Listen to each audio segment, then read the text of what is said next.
Thank you to the candidates and to you, our audience, for taking interest in the leadership of our city government and taking the time to be here with us today. The Grande Prairie District Chamber of Commerce is committed to building a strong, healthy community. We represent more than 1,100 businesses which employ somewhere around 20,000 people in our region. So this kind of thing is important to us, and we're very pleased to be making this event happen. We do work alongside those members and special interest groups and all levels of government to ensure that the voice of business and all the matters affecting them is heard and considered. So the election of city officials obviously has the potential to greatly affect not only businesses, but everyone that calls the wonderful city of Grande Prairie home. So today is as much about you as city residents and business owners, parents, guardians, and taxpayers as it is about those seeking your votes. We will hear from the candidates on the issues facing our community and the future council by having them answer questions covering a wide variety of important topics. On behalf of the board of directors and staff of the chamber, thank you to all the candidates and the audience once again for being here. Okay, let's review the format and the rules for this evening. We have a lot of people and time is tight. So the forum will begin with a question period for our candidates for council, and then later on we'll move to the mayoral candidates and I'll review the format at that time. So the instructions now are for you folks here as council candidates. What I'm going to do is I'm going to randomly draw 3 candidates' names before I ask each question. All right, so I will then ask the question to those 3 candidates. I'll get to the time limit in just a sec. So you'll get a heads up. What I need you to do is if you hear your name called to answer the same question, just give a little wave so that we can get you a microphone. And just so you know, when we asked you to register for this event, since we've been advertising it, we've invited you to submit questions. So we received a lot of questions well before the event. And as you know, we are taking questions from the floor tonight. We've done our best to kind of mix the two up. I wish I could say we were going to get through all the questions, but I can tell you time is not going to allow us to do that. So just so you know, we're going to do that. One of the ways I'm going to make sure that we cover all the topics is, as moderator, I do reserve the right to limit the number of questions pertaining to any single issue. Okay? Also, any questions deemed inappropriate, offensive, and derogatory, or that would seem to attack the integrity of any candidate or individual will be ruled out of order. Okay, here's the hard part. Answers to questions will be limited to 45 seconds to maximize the number of questions that can be fielded in the time allotted and given the large number of candidates. The question period will be limited to 80 minutes. And so when you start talking, 45-second clock starts. At 30 seconds, you will hear a warning bell. And at 45 seconds, the microphone will stop working and the audience is welcome to clap and stop the conversation. All right? Okay. And then what we hope will happen is at 7:30 p.m., the question period will close, and then we'll give each candidate an opportunity for a closing statement where you can respond to issues that have been presented through the forum or summarize your platform, and you'll have a full minute for that. But look out, there will still be a 30-second warning, and at the end of the minute, your time will be cut off. Without any more ado, let's get to it. All right, the first question will be for... I didn't introduce everybody, did I? Let me do that. The candidates in alphabetical order, and I'm going to go pretty fast. Len Auger, Grant Berg, June Bebanco, Gladys Blackmore, Dylan Bressy, Josh Sersel, Patrick Crokin,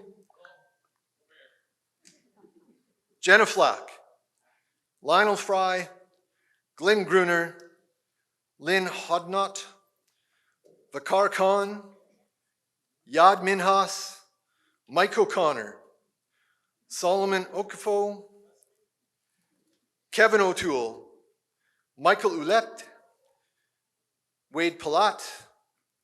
Not here tonight is Charles John Poole, Craig Reed, Gary Singh, Kendra Sledding, Chris Thiessen, Phil Troyer, Rob Wassel-Sue.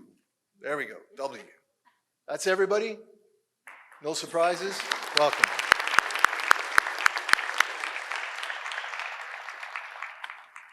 Okay, let's get to the fun part. First question is for Jenna Flack, Wade Palat, and Rob Wassel-Sue. All right, in that order. Your question is, what measures would you propose to use sport and recreation to help integrate new families and individuals into the social fabric of the Grande Prairie region? I'll read that again. What measures would you propose to use sport and recreation to help integrate new families and individuals into the social fabric of Grande Prairie? Nice I get to go first. Thank you for that question. Some measures that I would put in, it's making investments in our sports and culture.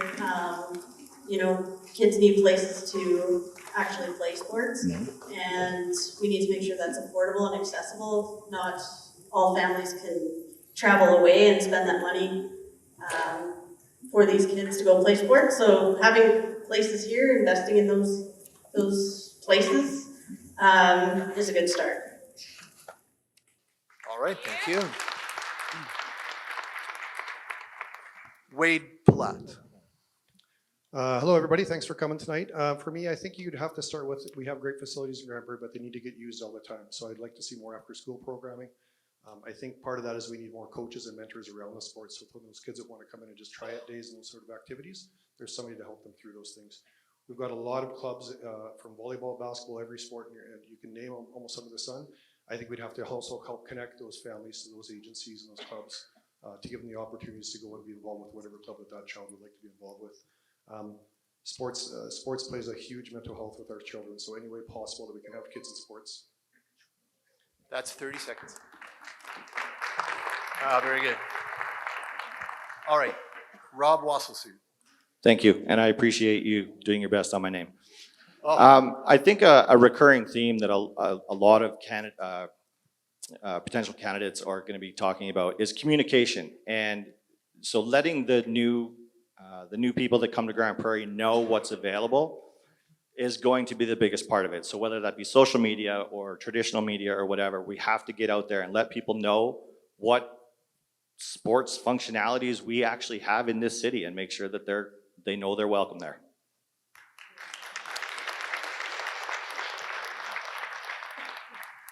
All right, we're rolling now. The next question will be directed to Craig Reed, Yad Minhas, and Kendra Sledding. All right, and your question is, the city budget impacts residents directly through taxes and services. What specific changes would you make to ensure everyday residents can clearly see where their money is going and how priorities are chosen?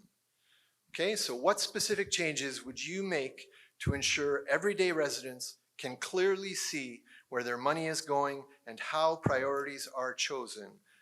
Craig Reed, please. Oh, thank you for the question. We already have the Everything GP and the email that goes out as well. I just forget it right off the top of my head. I get it every week explaining all the things that are happening in the city and stuff. And what we need to focus on really is affordability.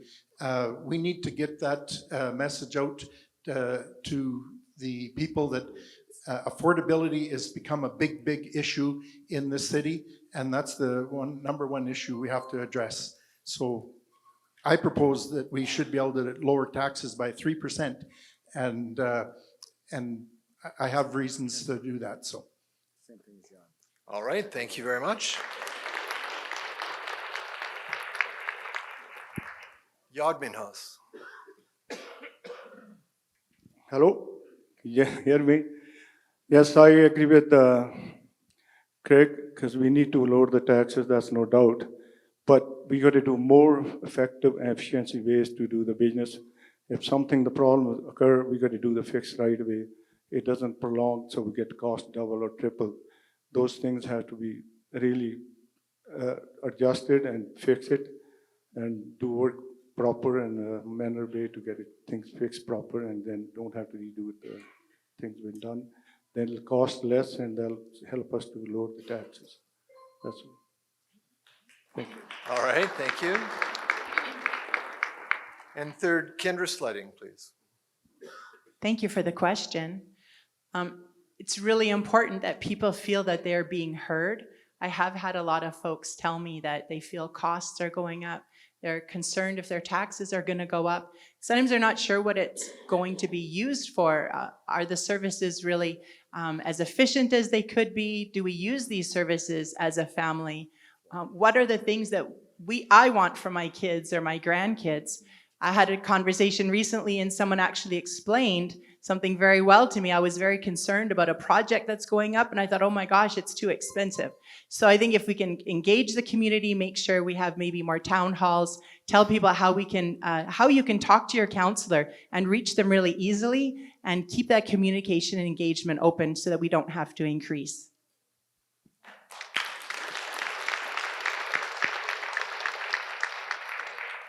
Very nice. I love the flow we got going. All right, the next three candidates, this question will go to you, Gary Singh, Lionel Fry, and Glenn Gruner. Our question for you is, what are your ideas for new ways for the city to increase revenue? Okay, what are your ideas for new ways for the city to increase revenue? And we'll start with Gary. Gary Singh, please. Thank you. The new ways to earn the revenue is smart planning, smart infrastructure, and we'll plan ahead so that every dollar you spend very wisely, controlling the overspending of the projects, and quality control of the project is the must. That way, we are not wasting our tax dollar monies, and we'll have better projects in the city. Thank you.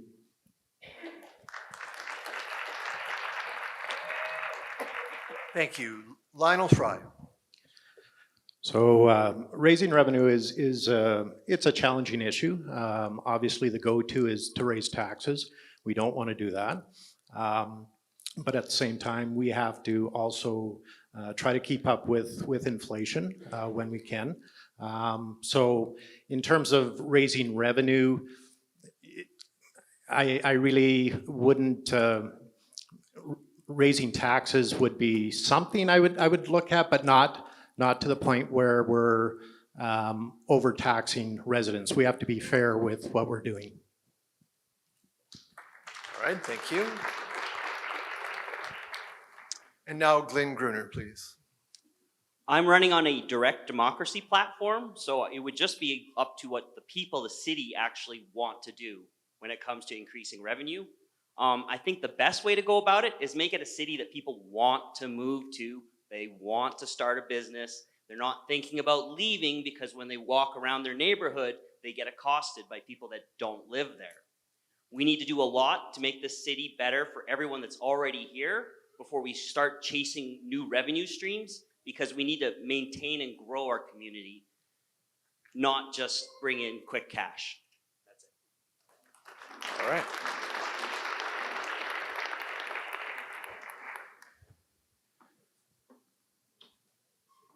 Okay, the next question will be directed to Solomon Okifo, Mike O'Connor, and Len Auger.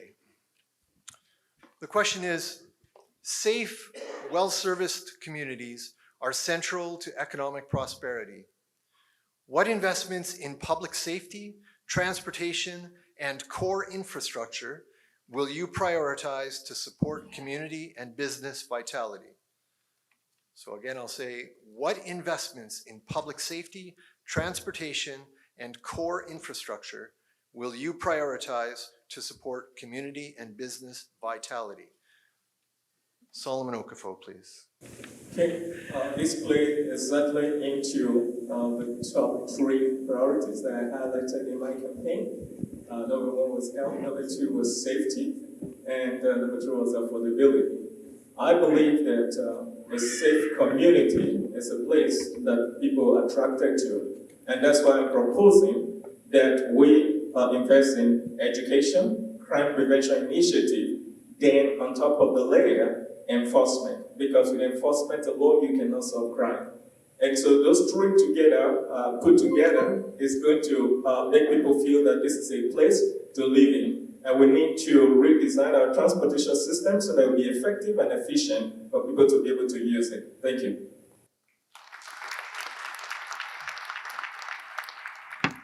Thank you. And I just want to double check. You're being all amazingly respectful of the 45-second time limit. I haven't actually heard anyone get to the second bell. So just so you know, the first bell is at 30 seconds. You got a whole 15 more seconds after that. I'm not encouraging you to go longer, but just want to make sure you know that that's how it works. You're doing great. We'll keep going. Oh no, yes, okay. Mike O'Connor, please. Yeah, thank you. Economic growth is the key to Grande Prairie's future. We must market our city to the world. Our affordability, road, rail, and air access, and an airport ready to expand. We'll showcase Northwest Polytech, strengthen trades and medical training, and promote assets like the Eastlink Center and Multiplex Dome. Attracting businesses creates jobs, jobs bring families, and families give our youth reasons to stay. Growth means prosperity, opportunity, and a thriving Grande Prairie for generations to come.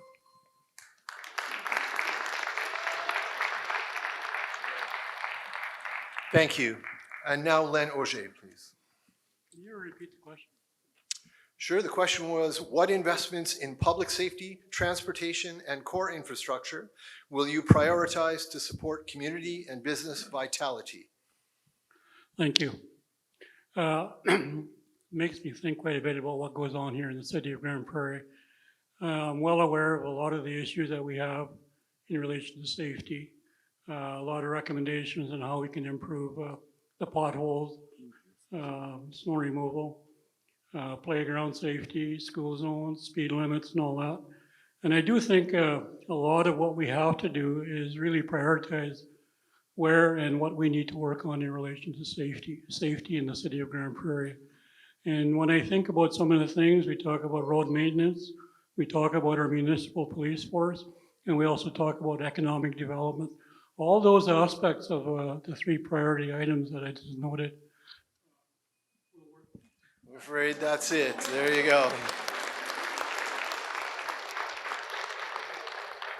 Now we know how it works. All right, thank you. All right, I'm going to direct the next question to June Bibanco, Patrick Crokin, and Phil Troyer. Okay, here is your question. What would you do to reduce the impact of both the train noise and the traffic delays? The question we've been waiting for. That's a hard question, eh? What would you do to reduce the impact of both the train noise and traffic delays? June Bibanco, please. Actually, that's one of my proposal how to reduce this traffic in our city, and this it's too much. So,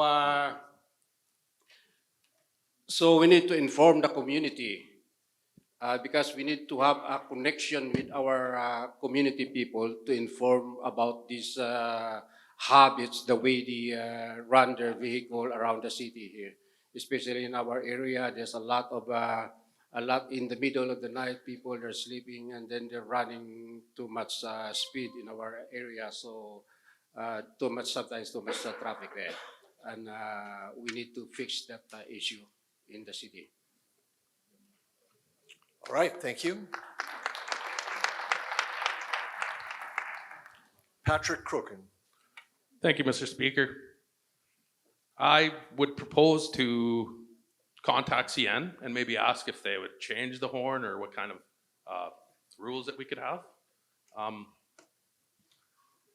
Yeah, I'd contact CN, make sure that we can collaborate and make sure that we, hopefully that we can make them change our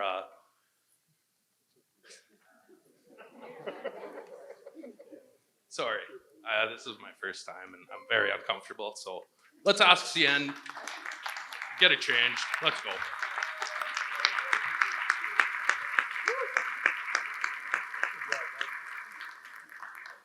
Very good, thank you all. All right, Phil Troyer, please. Thank you for the question. Interestingly enough, I was in Jasper over holidays this summer, and the train came through town, and I realized that Grande Prairie is not the only city that has a train come through town. And I don't know if anybody knows, but in Jasper, the trains have a little bell that rings that's not very interruptive at all and quite effective. So I think as a responsible board and experienced board, I think we need to look at other cities and see what are they doing? What are their solutions? It's pretty hard to move the train tracks out of town. We're always going to have traffic. We're going to probably have more traffic as the city grows. So I think we have to look at other cities our size and see what they're doing and see what solutions they have in place.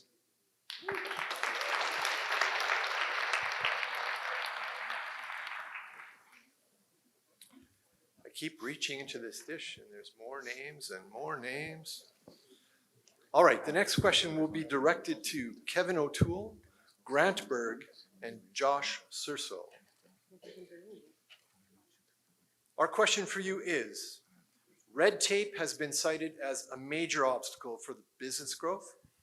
Can you share one or two specific policies or processes you would push to streamline without compromising accountability? All right, so regarding red tape, can you share one or two specific policies or processes you would push to streamline without compromising accountability? Kevin O'Toole, please.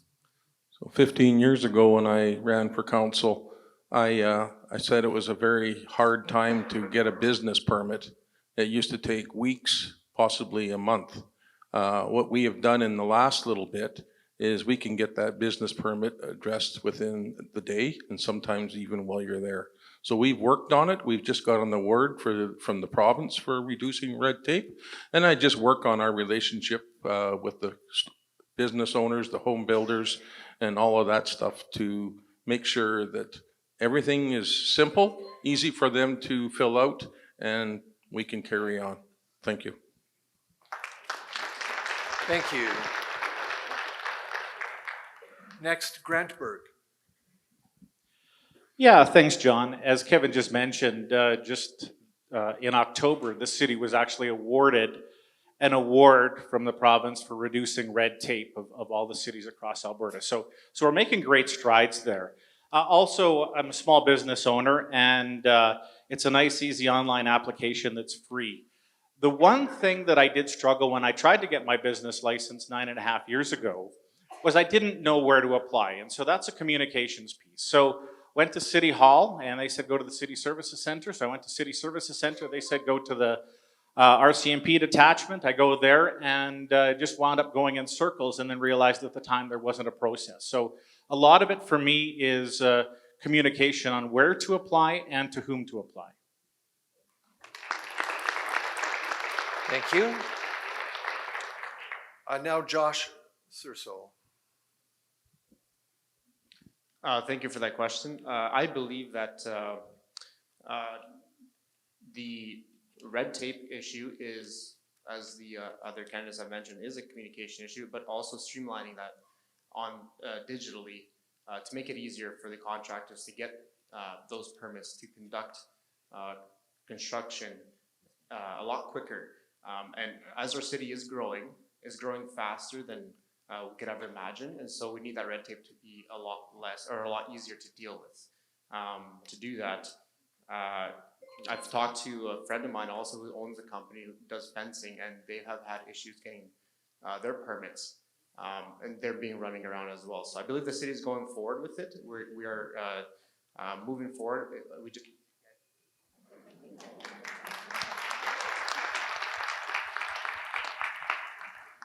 All right, we're getting there. This question will be directed towards Vakar Khan, Lynn Hodnott, and Gladys Blackmore. The question for these three candidates is, the population of Grande Prairie is not significantly increasing. Cost of services, taxes, etc., keep increasing. How will council address this concern of cost increasing and hardships for the taxpayers and citizens? Okay, so how will candidates address the concern of increasing costs and hardships on taxpayers and citizens? Hi, Vakar. my name is, sorry.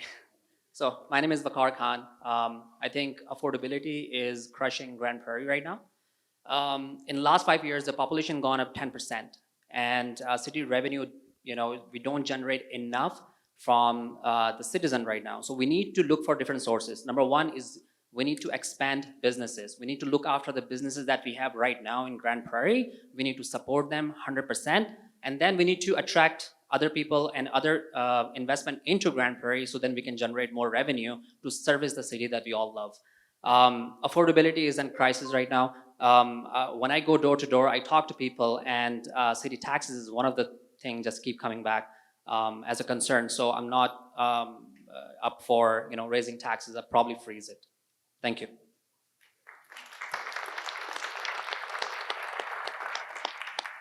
Lynn Hodnott. I think the idea of raising taxes is not anything that anyone here really would like to do. I'm with this guy, Craig, I think. I'd prefer to have a little bit of a rollback in taxes and even a freeze for the next 4 years for sure on raising. So I think it's time maybe we started looking at the city's finances. And if you have to go through it with a fine-tooth comb, do that to find where we're having inefficiencies and tighten it up, because everyone is feeling the pinch right now. And if citizens are stressed and strapped, we're not going to be using the beautiful facilities that we have. We're not going to be able to afford to do it. So we just got to tighten things up and make things run more smoothly for everyone.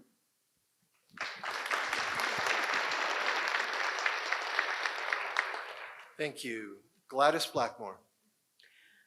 I think that it's pretty common knowledge that taxes are a burden on the taxpayer, because obviously that's who's paying it. We've looked at budgets over the last number of years, including before I was on council, and those increases were kept to a very, very tiny minimum amount. We've talked to our administration this year as we think about going into budget, and they're telling us that to maintain services at the level they are right now, we're looking at a 7% tax increase. That's not going to happen, so that means that we're really going to have to sharpen our pencils and look at those services. There's no other place right now to reduce taxes further, so services made.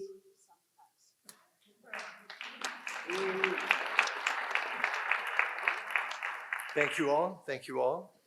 Okay, by my highly scientific system here, I believe these are the last three candidates: Dylan Bressie, Michael Ouellette, and Chris Thiessen.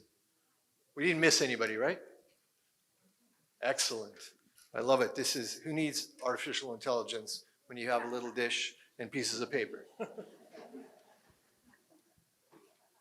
The question for these candidates is, given that Grande Prairie has a relatively young median age of 35, how will you advocate for healthcare and social services that meet the needs of both young families and aging residents? Okay, how will you advocate for the healthcare and social services that meet the needs of both young families and aging residents? Dylan Bressie, please. Great. Well, yeah, thank you for that question. And advocacy is something that I really have been focused on in my time on council. I'm currently serving as Vice President of Alberta Municipalities, which means I'm elected by city councillors across the province to represent all municipalities, well, all cities, towns, and villages anyways, to advocate for the things that our communities need to thrive. So because of that, I do get to work really hard, and I do have the opportunity to help develop resources to tell the municipal story and relationships to be able to say, hey, we need investment in the north. We're the economic driving hub, and we need to take care of our families. We need to take care of our people in order to keep on driving this province. We also, though, can't forget what we can do directly as a municipality, which means continuing the work we're doing of physician attraction. It means supporting our wonderful nonprofits and doing everything we can to involve the entire community in caring for residents of.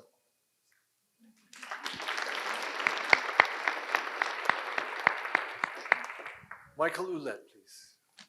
Thank you. Could you repeat the question? Yes, given that Grande Prairie has a relatively young median age, how will you advocate for both healthcare and social services that meet the needs of both young families and aging residents? The number one place where you have to advocate is with the government of Alberta, of course. You have to be able to go to them, you have to respect them, but you also have to get hard and you have to ask the tough questions. I think with healthcare, we've come strides and strides and strides. We have a beautiful hospital in this city now, and it serves the north, so healthcare is being taken care of. Can always be better, but we do have a beautiful facility. I think with seniors, we have some great nonprofit organizations in this town that I've been able to learn more about, and they're there. The problem is people don't understand how to access them. So it's all communication. Everything comes down to communication. But I think lobbying the government, being respectful, and telling them this is what we need. We live in northern Alberta still, and there.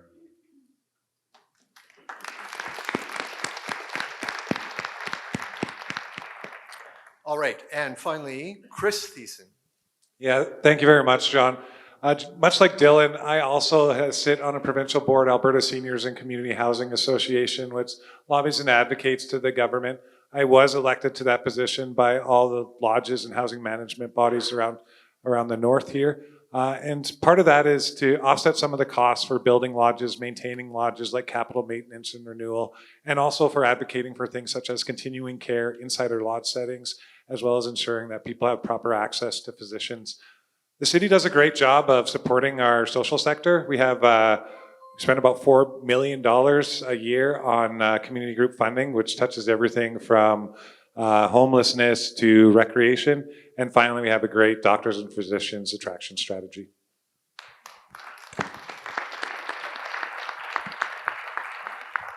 We did it. We got a question to every candidate. Congratulations. Yeah, so far so good. Very good. Okay, let's do it again. And thank you again. We're getting lots of questions from the floor and mixing in with the questions that we had. So thank you very much for being an engaged audience. All right.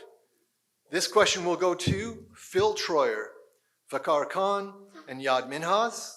The question to you is, predictability and fairness in taxation are essential for business growth and planning. What measures will you take to ensure municipal tax structures, levies, and fees remain competitive, transparent, and stable over the long term? Okay, what measures will you take to ensure municipal tax structures, levies, and fees remain competitive, transparent, and stable over the long term? Phil Troyer, please. So as a business owner, I think we have a little bit different perspective on taxes than the personal side of it. I'm also a resident of Grande Prairie, obviously, too, so I know that side of it, and I got to pay it out of my pocket. So these kind of incentives are very, very important to every person in the room and every resident of Grande Prairie. As city councillors, we have to look strategically at all the options that we can do to make changes to make life more affordable for our residents. If our residents aren't successful, if you aren't happy in Grande Prairie, the businesses of Grande Prairie aren't going to be successful. Grande Prairie is not going to be successful.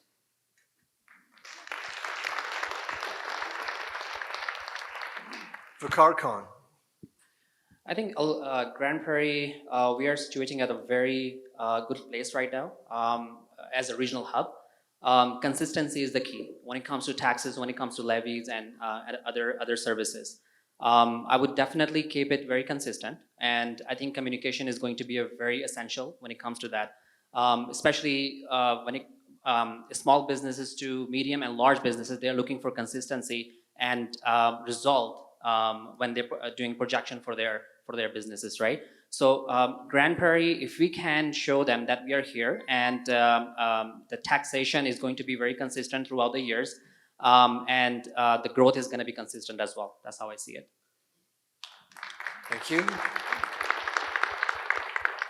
Yad Minhas. I would say that we have to bring the new business into Grande Prairie and have to take the red tape out and always we call the business open business. That don't work, but we need to take the red tape, bring the new business, give them an initiative to get established, because residents are paying high percentage and taxes, and commercial we're getting only 40%, 45%. It should be other way around. Now we got lots of land around the airport side and all over the places. So we have to sell ourselves. Like I remember in Red Deer one time they did when I was in the Counsellors. They make the group, they go to the top of the business to bring into the city. So that's what we need to get.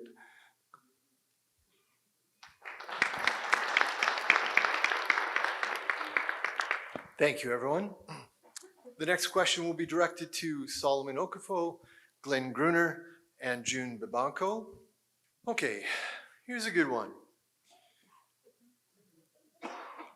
Innovative approaches to attracting doctors to communities is a popular subject. For example, Colwood, BC recently hired its first family doctor as a city-operated medical clinic. So the question for you candidates is, what are your plans to help address the doctor shortage we're experiencing? What are your plans to help address the doctor shortage? Starting with Solomon Okafo, please. It's good. It seems as if I wrote that question, but I didn't, because that's the number one thing I address on my platform, the shortage of medical doctor. Probably that city you talked about, maybe they're the one that got my friend. I was trying to attract my friend from Nova Scotia here, but the city in BC paid for his exam. They promised his wife a job, and they promised, a lot of things. And so that's one of the things I'm proposing. We need a robust physician recruitment and retention strategy in Grande Prairie. So whether we have to give them incentive, maybe tax incentive for the first year, or whatever we have to do to make sure that they come here and stay. We have to make Grande Prairie an attractive place for medical doctor to come and work. We have to help them through their process, and they will.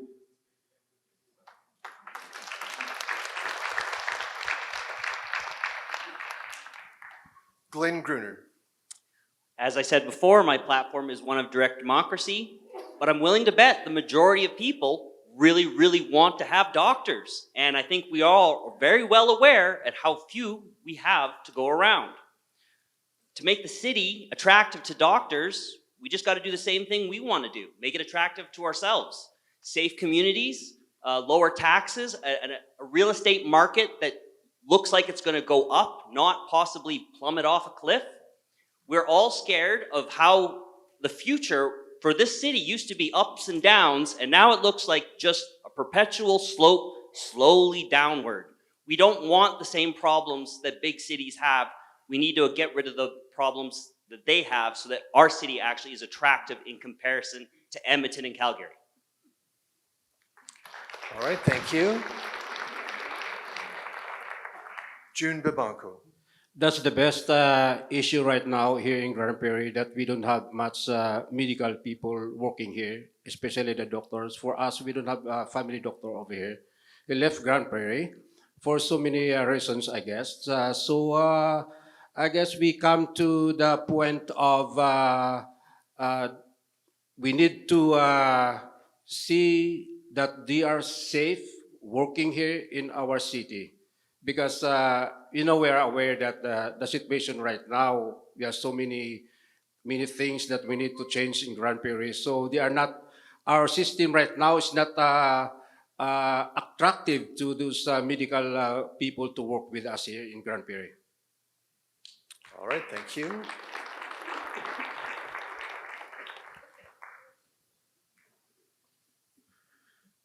The next question will be directed towards Kevin O'Toole, Wade Palat, and Len Auger. Your question is, what are your plans for more accessible and affordable sporting venues and facilities? So again, what are your plans for more accessible and affordable sporting venues and facilities? Thank you for the question. Currently, the construction of a covered dome in the Grande Prairie North in Trader Ridge is being built as we speak. And that's for a couple of reasons why we have sportive facilities, is to keep doctors here. Listen though, if their families are not happy living in Grande Prairie because they can't do their sports, or their wife isn't happy because we don't have things for their wife to do, or husband for that matter, then they move on. And the same thing, if it wasn't for the Eastlink Center, we would have lost doctors and other professionals in this industry. So that's. All right, Wade Palat. Sporting facilities aren't cheap, and they generally don't make a lot of money, so they're tax impact. So one of the things I'd love to see our city continue to work towards, I've been fortunate enough to drive around the province and watch my kids play in gyms that actually have a crane on the roof in an industrial building. And other communities are doing that by incentivizing developers to try to repurpose older facilities. And I think as a city, we're gonna have to start looking at other opportunities and options, or else it's gonna come on the taxpayers. So I think to have more accessibility around our community, they don't need to be big spaces lots of times. I've watched places where they put down some puckboard in one corner, a boxing ring in one corner, and a hoop on a wall. There's 3 different groups in there playing. So I think we've got to get more creative in how we think. Our facilities are quite full. I'm proud that we're building another one on the north end of Grande Prairie right now that's going to service a lot of community needs.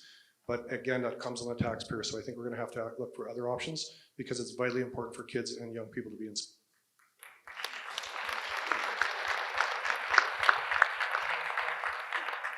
All right, and now Len Auger. Thank you, and I echo everything Kevin mentioned. I do believe that in the city we do have a lot of sports facilities that our people utilize quite often.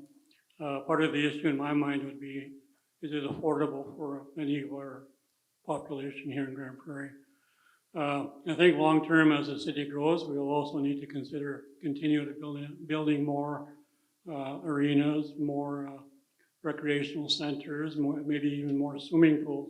Those are all aspects of growing where we will need more accessible sports facilities here in Grande Prairie.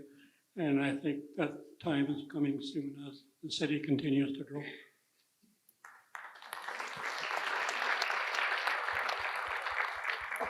Thank you all. And I'm just going to give a little technical reminder to everyone. Please hold the mic up close to your mouth, talk into the end of it. We don't want to miss anybody. So thank you for that. Okay, the next question is for Dylan Bressy, Rob Wasselsu, and Chris Thiessen. This question is regarding street cleaning and snow removal. In 2024, they changed the rotations, and I found this to be terrible in the service. What are your thoughts on making changes to this? Okay, so street cleaning and snow removal, they changed the rotations. What are your thoughts on making changes to improve it? Dylan, please. Great. Well, thank you. This was a big issue last winter, and I hate to be the guy here saying this because you usually speak in support of your council, but I did vote no to that change, and I think it proved that we shouldn't have reduced level of service. However, a good piece of governance happened in that partway through the season we realized, holy smokes, this change isn't working for residents, and I'm really glad that my colleagues said, let's re-examine that decision and let's reverse it. So we have restored the prior level of snow removal service, which I'm happy for, but snow removal is always going to be something that really does bother us when we're in a northern city. And I think that we need to be doing our best to be optimizing it, to be going to other communities, learning best practices, always saying, hey, even if we're doing a good job, we're not doing the best we can. We always need to be improving. And that's why focusing on the boring stuff of just good governance.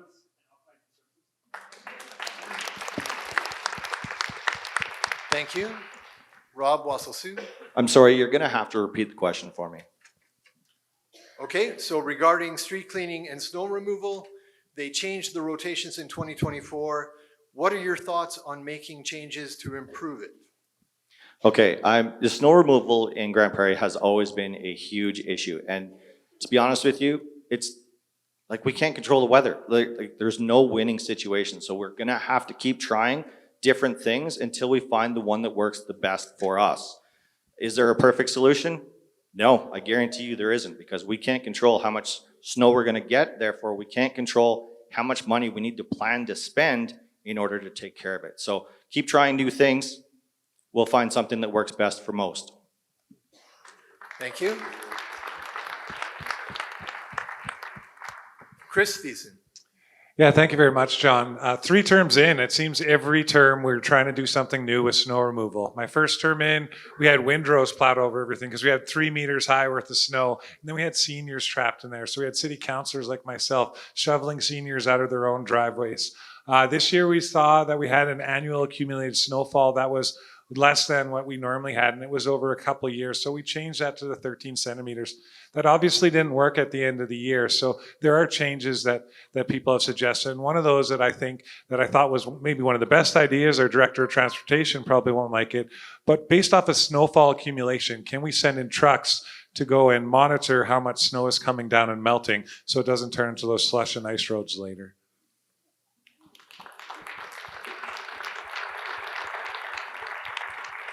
It's not going to snow this year, is it? Come on.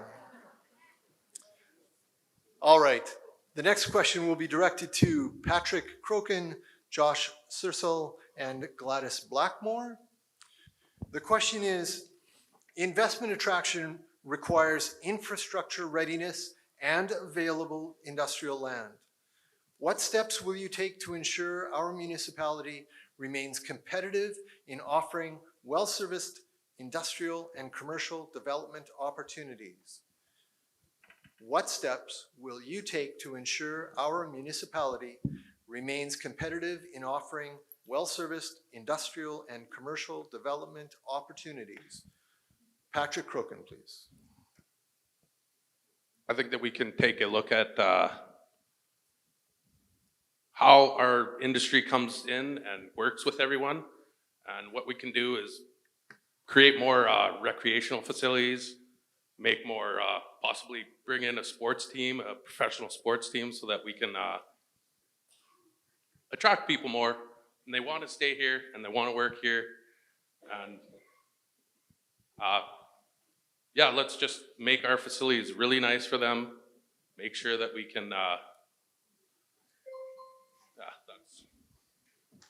All right, thank you. Josh Searle. Thank you for that question. Grande Prairie is growing, but growth has to match the residents' needs. So that means that first funding core services like roads and utilities, policing and healthcare partnerships before splurging on extras. Council should run the city like a household budget. Meet the needs first and then the wants. Basic infrastructure, public safety, and healthcare partnerships come first to me. Anything beyond that should only be considered if it's affordable and residents aren't being squeezed by higher taxes. But involving businesses into our town also helps with growth in our community, but we also have to focus on how fast we're growing. We need to be careful at what we spend and where we look at for infrastructure as well. Thank you.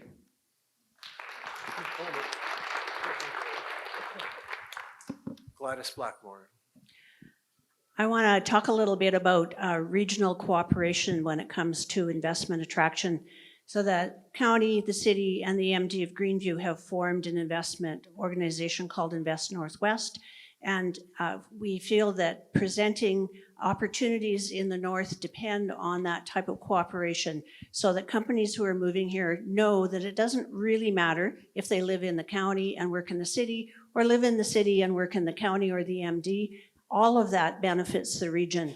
And so that infrastructure and readiness is working well, I think. And I look forward to those opportunities that we're going to see over the next 2 to 3 years. I think we'll all be pleased.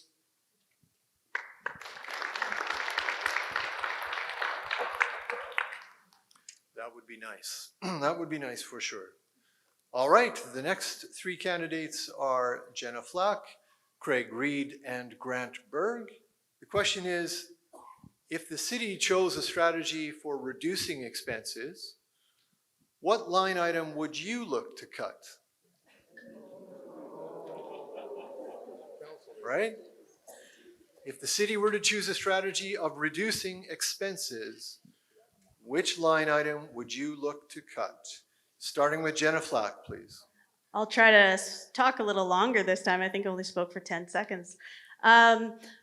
I think we spend about 1.4 million on Invest Grande Prairie. I do wonder, could we partner with a private business or somebody private to take that over and share costs that way? It's a big expense. I do believe in investing, but I just wonder, should we take that whole cost on ourselves? All right, thank you. Craig Reed, please. Okay, we would need to look at each line item on the expense statement one by one. And there's several options to look at there. Number one that I feel that we should be doing is pulling out of the FCM, the Federation of Canadian Municipalities. It costs lots of money to be, like, in thousands of dollars to be involved in there. And I know they give grants, and we got a $125,000 grant to plant 263 trees. Check with Canfor, it costs them $2 a tree to plant, and here it costs us $475 a tree to plant. And the FCM is controlled by the United Nations and ICLEI and stuff.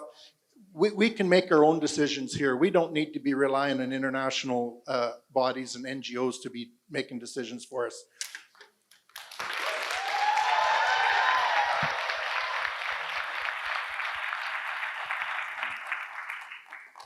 All right, and Grantberg. Yeah, thanks, John. For me, the big one would be electricity distribution. We're all experiencing the power bills in our homes. The city, for everything that we have, it's super magnified. And that's been a top priority of this current council, is working with the province on electricity distribution. We pay double what Southern Alberta pays, and we pay 3.5 times more than what Edmonton and Calgary do. We're the only province in the West with this issue. BC, Saskatchewan, and Manitoba have all resolved it. The province knows what they need to do, and we've been working hard to work with the province to balance that out so that up here in the north, we are balanced with the rest of the province because we are the economic engine of the province. But that's one handicap that the city experiences along with a lot of housing.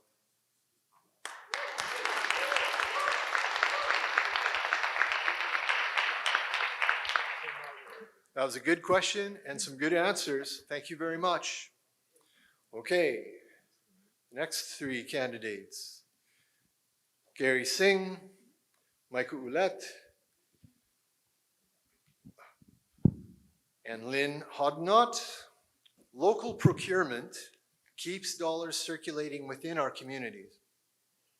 How will you advocate for procurement policies that balance fiscal responsibility with support for Alberta-based businesses and suppliers? Okay, so local procurement. How will you advocate for procurement policies that balance fiscal responsibility with support for Alberta-based local businesses and suppliers? Gary Singh, please. Thank you, John. So yeah, we will support local procurement with the collaboration with the county and the city. So they will support our local businesses, better chain for deliveries and on time, so that there would be a better business between county and city of Grande Prairie. Thank you. Thank you. Michael Ouellette. I think to answer that question, you have to look at it in different avenues. I think when I attend local events that the city of Grande Prairie sponsors, I want to see local businesses' products being used. If it's a beer garden, if it's computer services, fax copiers, whatever, I want to see the city looking at the businesses that are local here that pay the taxes for them to use local service. It has to be apples to apples though. You know, it's still money. So the money spent has to be equal. That's what I'd like to see. We need to look at how we're going to save money in the city. I'm still in shock over that the 7% is even being discussed as an increase. So that concerns me. There's got to be ways to save money.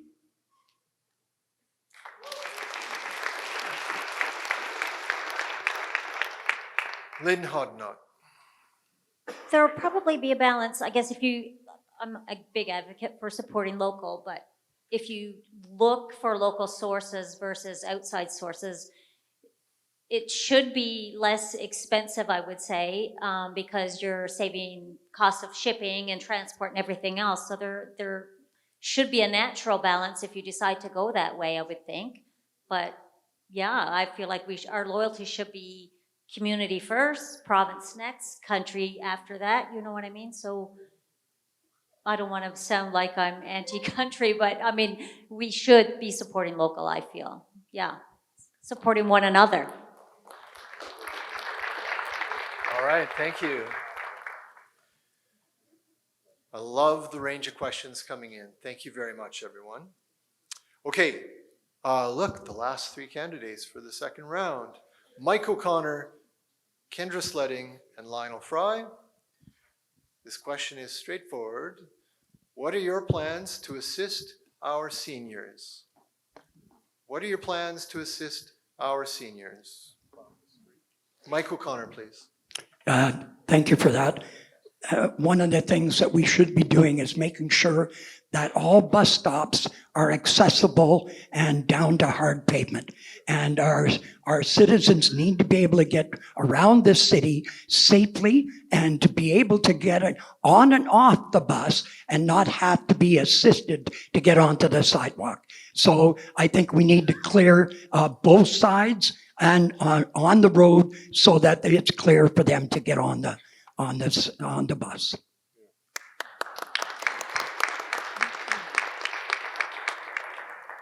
Kendra Sledding.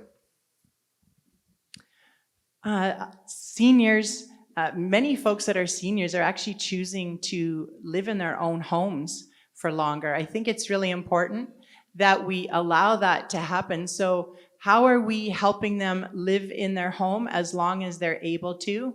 Are we planning for the number of seniors that are going to have to move into care? Do we have an idea of that to happen? If that were to happen quickly, do they have to now sit on a waiting list or move out of their community? A lot of times they may have to go to a town, say further to the west.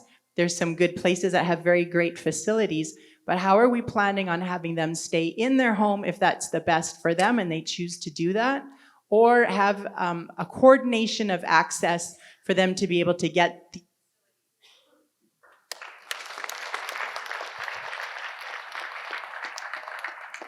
Lionel Fry. Thanks for the question. I want to, extend what Mike O'Connor had mentioned in terms of accessibility in our community for seniors.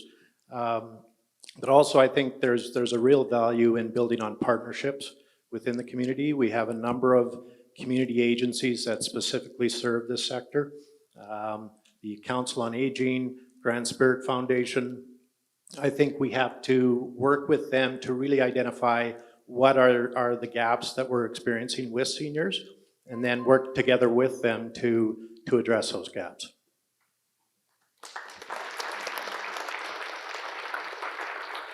All right, well done. We've made it through the whole list twice.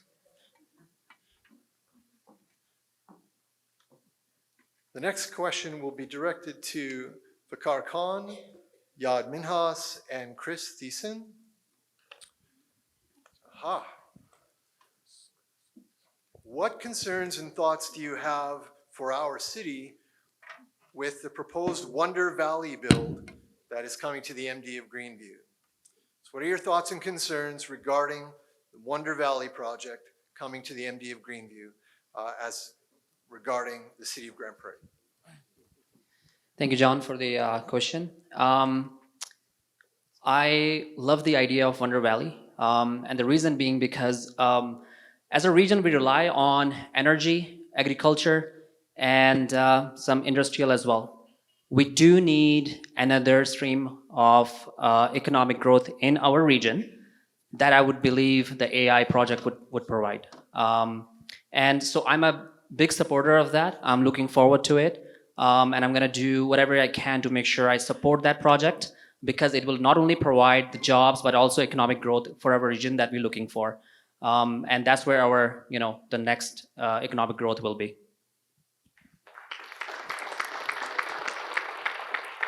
Yeah.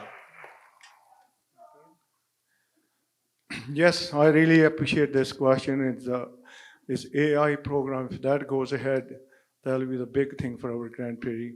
And also I like MD and county and city, they're working together so we can share the revenue from there. Because always when the things industry get built, we don't share the revenue. This is the big positivity for us we get a little more taxpayer to relief. But I hope this thing goes. I'm 100% with that supported. But this need to be work hard, and I know some stuff is going on there, but we have work together and get through and develop this department. Thank you.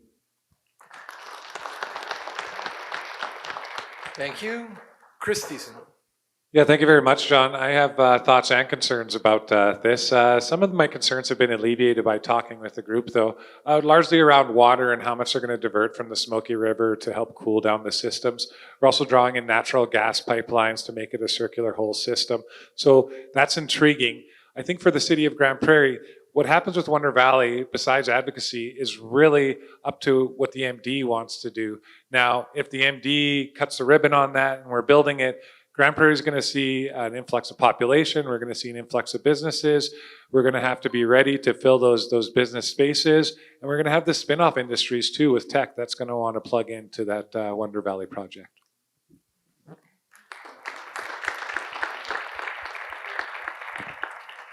Thank you all.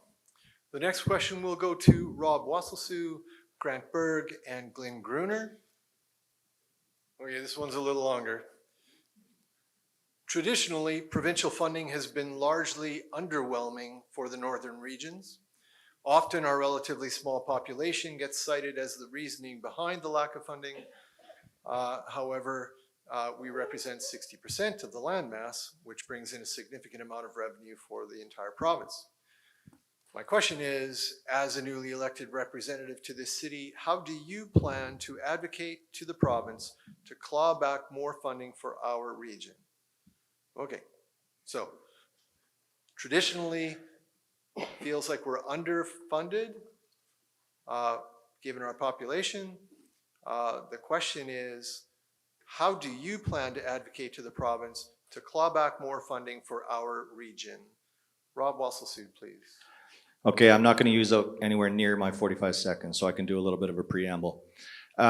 It's quite simple. We have to go to battle, and we have to stop being so nice and going to the province and saying, look, we're tired of this.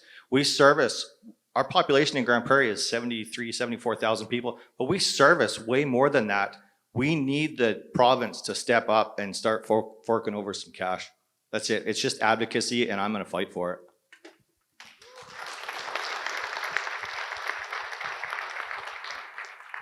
Grant Berg. Yeah, thanks, John. Again, advocacy is the biggest thing because we have to work with the province if they're going to fund us. Not too long ago, when the province was experiencing financial challenges, they actually cut off a lot of funding, partly for snow removal for the hospitals, for the government buildings. All of that went away. From what I understand, they're back up to 75% again. So we're getting there. But I have joked with a variety of different ministers that maybe Grande Prairie needs to set up its fair deal panel to get a fair deal for this region because we are often overlooked or pushed to the side. But what we have been stressing is we're the economic engine of the province, and you need to prime it, you need to fuel it to run it efficiently so that we can continue to power the province and by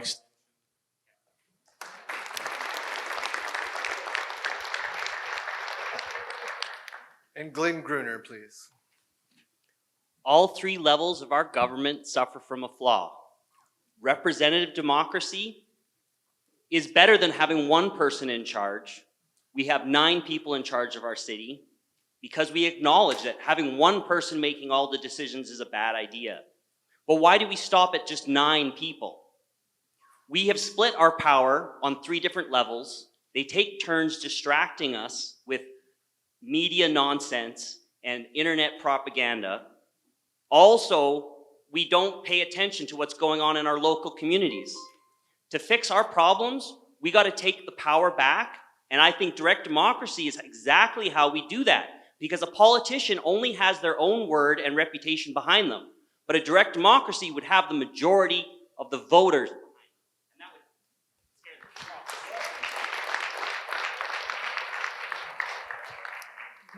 Thank you, everyone. The next question will be directed to Solomon Okafo, Len Auger, and Phil Troyer.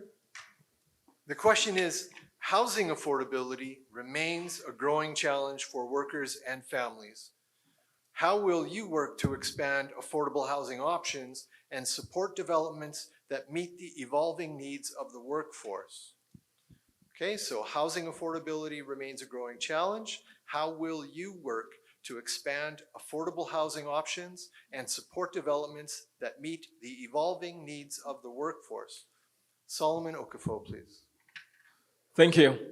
I think it starts from the permitting process. If we cut down the time and the complexity that is involved in permitting process, we're already reducing the cost. Then the other thing is to implement what they call mixed housing. If you go to Red Deer, they have the big, houses, then they have the medium-sized one, and very close to it, they have, some of the apartment as well. I think that as a city, we need to look into that, So we cut down permitting process, reduce, the amount of time it takes and the amount of money, and we think about the planning process as well to make sure that we have the different houses available. And of course, we have to think about limit.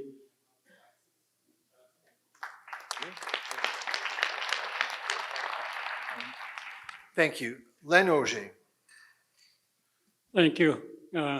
Housing affordability to me, I find one of the big issues. I think a lot of the home builders in the city of Grande Prairie tend to build the big, nice, fancy houses, and they don't build the smaller 2-bedroom, cheaper houses. So I think there's some onus on the city to ensure that the home builders are building the many different varieties of homes that would be available that could be affordable to most people that have some form of income. We also need to look at housing affordability and housing needs for our vulnerable population. We need to look after the homeless, the disabled, the senior citizens. They also need to be able to afford a good place to live. Thank you. Thank you. Phil Troyer. So I'm going to build on what Len said, and there was a good pun there too, if you didn't catch it. But I think we need to incentivize the home builders. A lot of the construction companies in Grande Prairie are proud of the work they do. They do quality houses. They build very nice houses. But not everybody in Grande Prairie is looking for $1 million home or a $500,000 home. So I think the city needs to do something to incentivize home builders to build cost-effective homes, so that the people that are looking for a $300,000 house or a $400,000 house can afford to get into those. And so there's more of those on the market. That $300,000 to $400,000 housing market is so hot right now, you can't get one if you're trying. So the city needs to do better to incentivize those.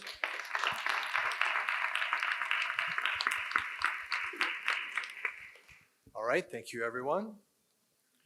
This next question will go to Jenna Flack, Lynn Hodnott, and Kevin O'Toole.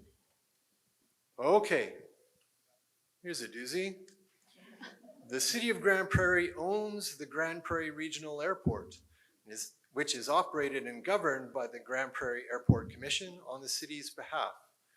Recently, due to some imminent large-scale projects, the adequacy of a regional airport has become a topic of concern. The number of available domestic flights, disproportionate flight fares, and an inability to offer international travel from Grande Prairie make it difficult to attract manpower and arguably could be seen as a barrier to employment. The question is, how would you address this issue? Okay, I'm not going to read all of that again. The City of Grande Prairie owns our regional airport, and it's governed by the Grande Prairie Airport Commission, and there are concerns regarding the adequacy of the airport, like available domestic flights, flight fares, international travel. Okay, so how would you address this issue? Jenna Flack, please. Yeah, that is a doozy. I've heard some concerns about this, about Edmonton maybe taking over control, Grande Prairie keeping control. I don't have an exact answer, and I want to be thoughtful about my answers. So it is something I'm going to look into, and I'll put a write-up on my website about it. Yeah, it's just about working together. What does the community want? Do they have ideas about how it should be run? Yeah. I made my first spell.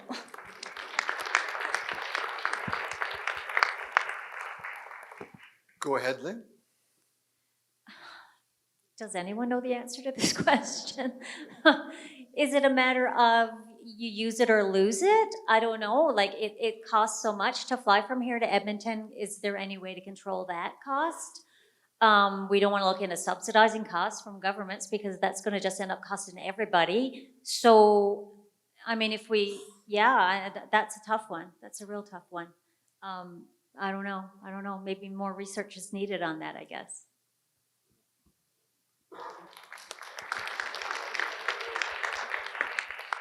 Kevin O'Toole. That is the $1 million question. Airlines, they deal strictly with demand. There's not that much demand up here, so they can fluctuate the rates whatever they want.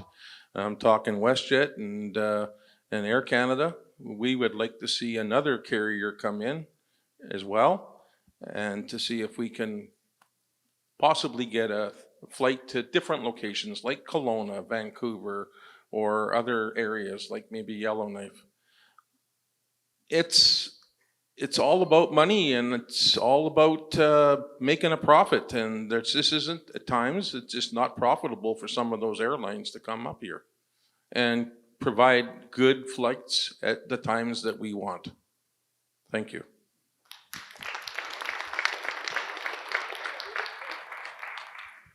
Thank you all for that.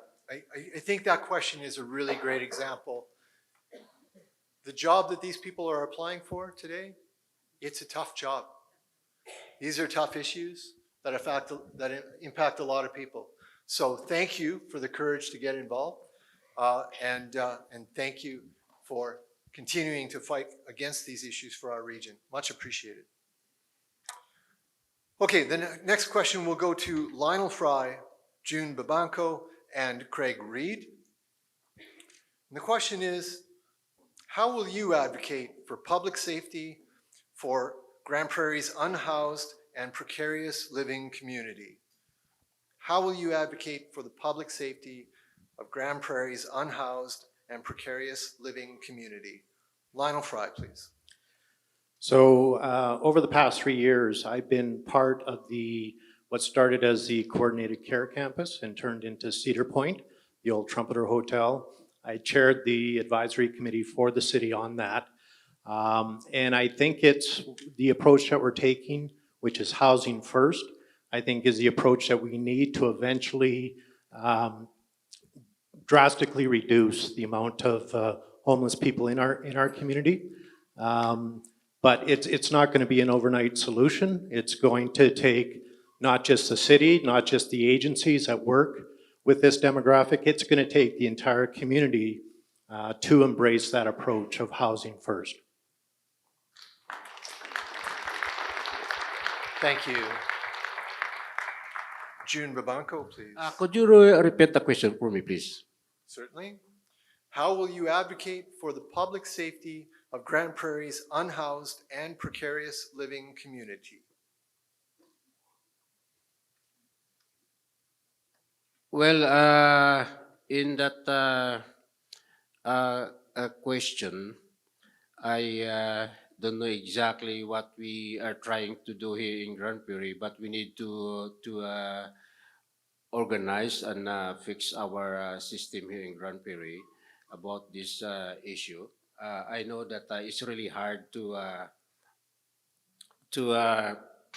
get that thing in our in here in the city, but we can work a better way for that situation.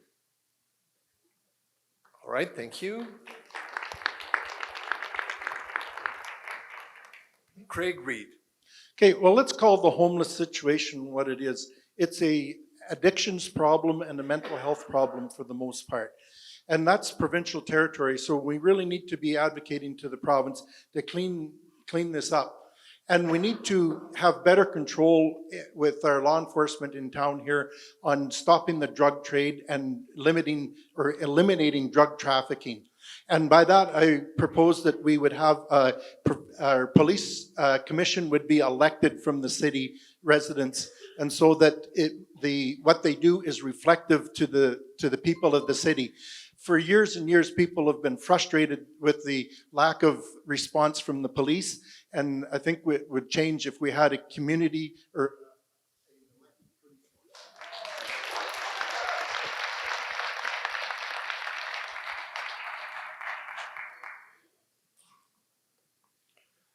All right, the next question is for Patrick Crokin, Dylan Bressie, and Josh Searso. This question's short. Would you vote to remove fluoride from the Aquaterra water supply? Would you vote to remove fluoride from the Aquaterra water supply? Patrick Crokin, please. I would definitely take a look at all the sciences and background of it, and I think I would go with what they're going with. Just keep it in there. Science has proven that it's good for your teeth. Yeah, I'd keep it in there. Thank you.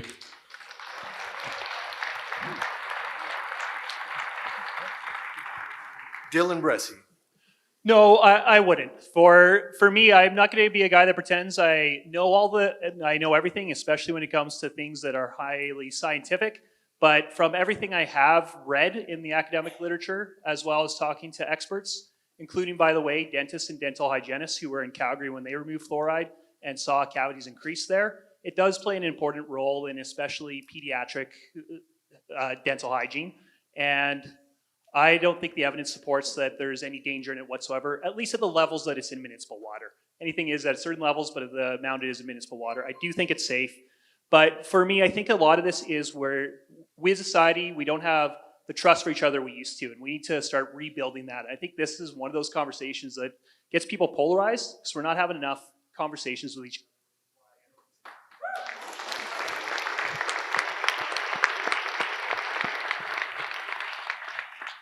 All right, Josh.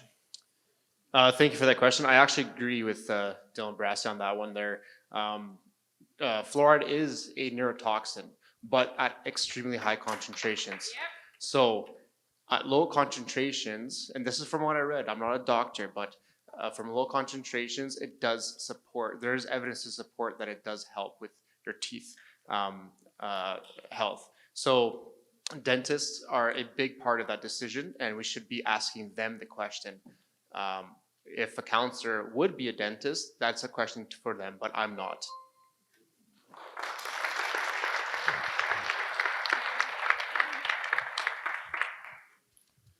Thank you all for that. All right, the next question will go to Kendra Sledding, Gary Singh, and Mike O'Connor. The question is, meaningful consultation helps ensure municipal policies align with business realities. What mechanisms will you put in place to ensure regular, constructive engagement with the business community? Okay, what mechanisms will you put in place to ensure regular, constructive engagement with the business community? Kendra. There should be regular other town hall type meetings ways to engage, maybe like Friday coffee or once a month, kind of get together. There should be a list of agenda items sent out to the business community. Those are going to be the stakeholders. So whoever's going to be involved in those things, keeping that line of communication open.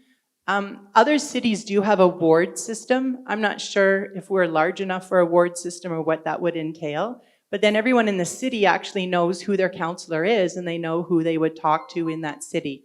So I think it is important to let people know ahead of time how we're going to communicate with them, follow through, make sure the councillors are meeting with residents on a regular basis to get that input and feedback.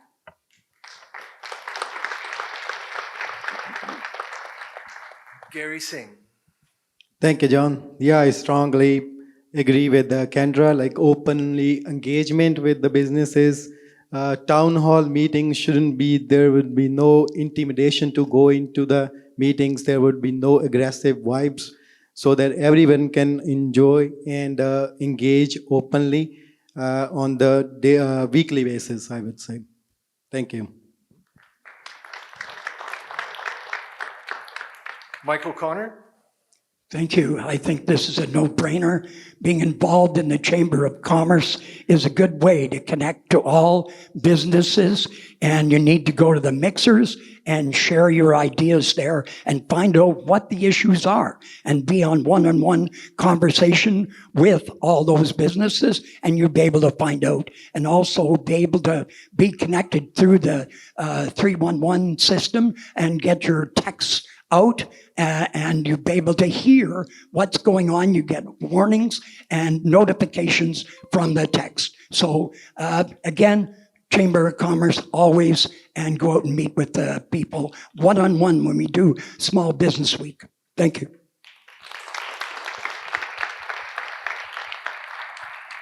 The Chamber greatly appreciates those comments. Thank you very much. All right. And the next group is Wade Palat, Gladys Blackmore, and Michael Roulette. And your question is, community safety and well-being are linked. What new initiatives would you propose to strengthen neighborhoods and foster a stronger sense of belonging among our residents? Once again, community safety and well-being are linked. What new initiatives would you propose to strengthen neighborhoods and foster a stronger sense of belonging among our residents? Wade Palat, please. Well, I honestly think this might be one of the most pressing priorities for the next council, as we're entering into our police of jurisdiction with the RCMP, transitioning to GPPS. So I think we're in an opportunity where we can start employing new technologies. I'm excited about bringing in drones to sweep the Muskogee trails so we can see more activity in there.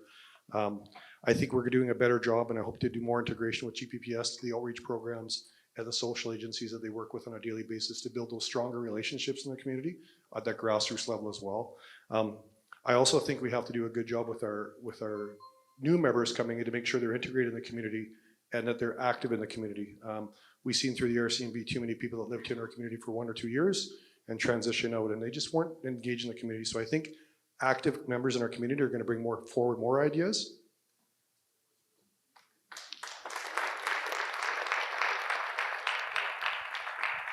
Thank you. Gladys Blackmore. There's so many things that we could do in the city to increase our connectivity. I look at the neighborhood associations that we have in the city, and they're doing well. I would like to see more of them. I'd also like to see more programming done within those neighborhood associations. For example, in Edmonton, they have a Summer in the City program. You can send your kid to the park, and there will be someone there to do things with them, like body painting or building things or playing games. And I think that that's an important connection. I also think that we're going to see some increased community connection through the Grande Prairie Police Service as it takes over jurisdiction next September. I look forward to increased tri-level policing, and I think it'll make a big difference in our community. And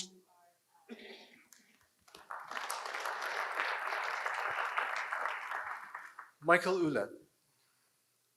I would also go back and say, I would say right now that the city does, a good job, especially with the community associations. But I would go back to those community associations because they have the answers. I don't have the answers. Go back to them, meet with them, and find out what's working, what's not working, and ask them. Too many times, I think council needs to go back out to the people more. We need task forces. We need to keep asking and asking and asking what's working, what's not working. And then we can take that information back to the table and make a decision. But if you don't meet with the citizens of Grande Prairie, and if you don't talk to them, and you just make decisions on your own, you're never really going to make a difference. So I just think we need to get back to talking to people. With the school boards, we did that lots. We'd go to the teachers, we'd go to the parents. This is what the city needs to do.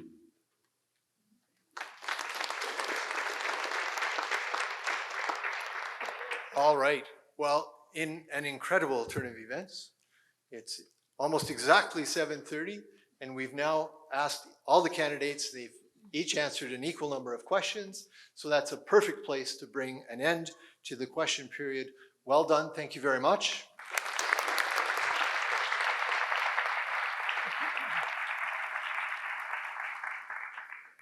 And so now we will move towards the closing statements. Again, I'll remind you, each candidate will have 1 minute for a closing statement to either summarize your campaign or further respond to topics covered tonight. And you will hear that lovely doorbell sound 30 seconds into your 1 minute time period. And I will randomly draw names one at a time until we give everyone a chance to speak. Ready? Closing statements, 1 minute each. Let's start with, I feel like a bingo caller. Glenn Gruner, please. Well, guess what I'm going to talk about? Direct democracy. We need it really badly because the young people have no clue what the majority of adults actually think. They actually believe the internet and they believe the TV.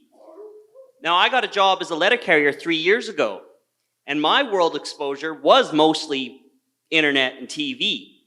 And going door to door, I absolutely love how normal and sane everyone I talked to for the last 3 years was. It has been really reaffirming that I'm on the right path when it comes to direct democracy. It's just too easy for a loud person to overwhelm and take over the conversation. The fluoride thing, for example.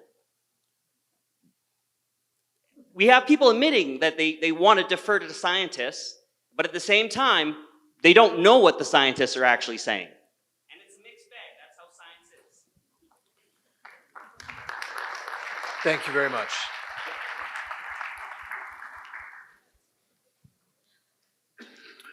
Gladys Blackmore.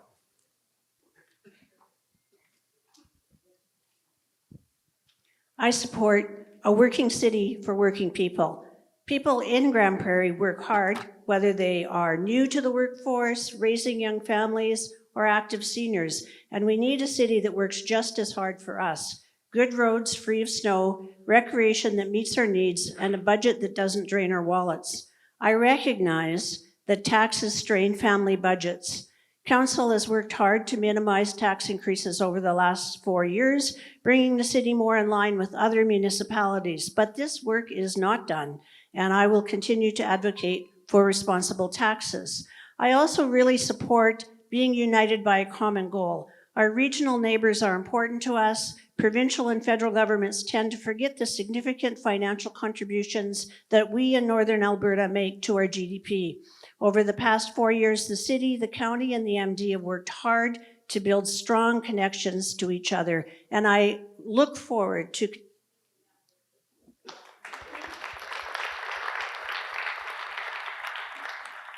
Thank you. Kendra Sledding. Hello. Much of my work here for over 21 years in this community has been with marginalized or marginalized folks, people in challenging situations, people just experiencing hard times. So I've seen people at their best, I've seen people at their worst. Plus I've raised kids and we successfully got past the teenager stage. They're on their own and I have grandkids, so I'm living a great part of my life. But I've done a lot of research into community policing and community court systems. So there's a lot of good things been happening in other cities where we can actually take someone in instead of, if they've been charged and had a bylaw infraction, instead of releasing them, we're going to actually charge them, move them along, but get them some help right away with some services and needed resources to maybe keep them from getting back on the street, but get them the help that they need. And so it's going to really improve in our city, and we can help the folks directly.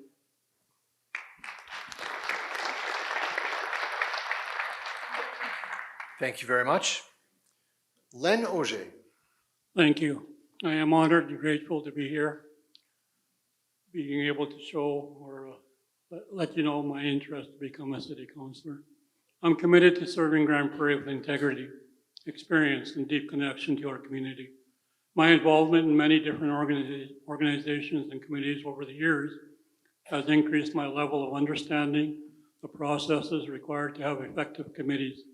I have been on national, provincial, and local organizations, which has afforded me the ability to learn and develop leadership skills and being able to work with people in a respectful and trustworthy manner.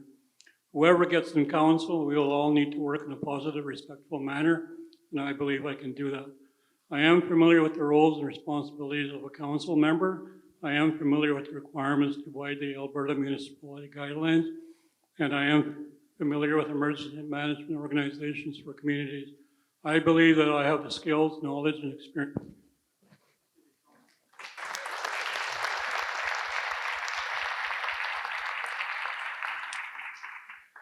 60 seconds is really cruel. I appreciate that. You're all doing great. Patrick Crokin, please. Three things I took off from this evening is the airport issue. I think that we can look at Edmonton and how they brought their airport from inside city limits to the outside of the city limits to the international airport. Second one will be the unhoused. They're unable to vote. That's if they don't have an address, they're unable to vote. I don't know what else to say there. Buses have GPS, so let's get GPS on the graders. It's a pretty good idea, I think. It'll allow people to get off the streets. And your vote's not broken, vote Crokin. Thank you.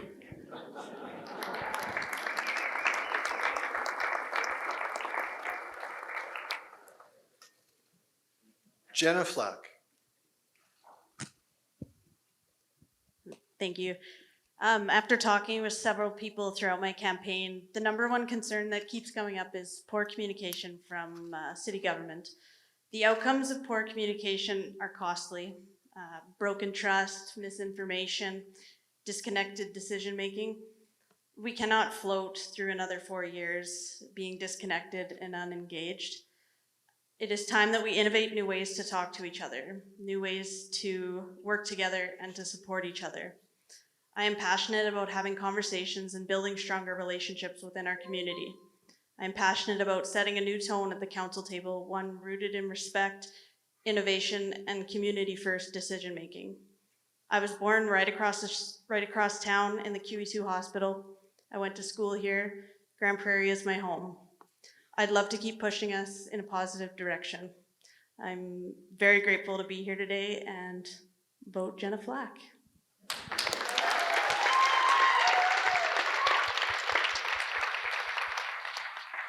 Thank you. Wade Palat. Hello, everybody. I have lived in Grande Prairie for over 45 years and proud to call this community home, and I'm proud to be raising a family here. Our city currently employs around 700 people, and over the next 4 years, your council will approve budgets and operating capital expenses of about $1 billion.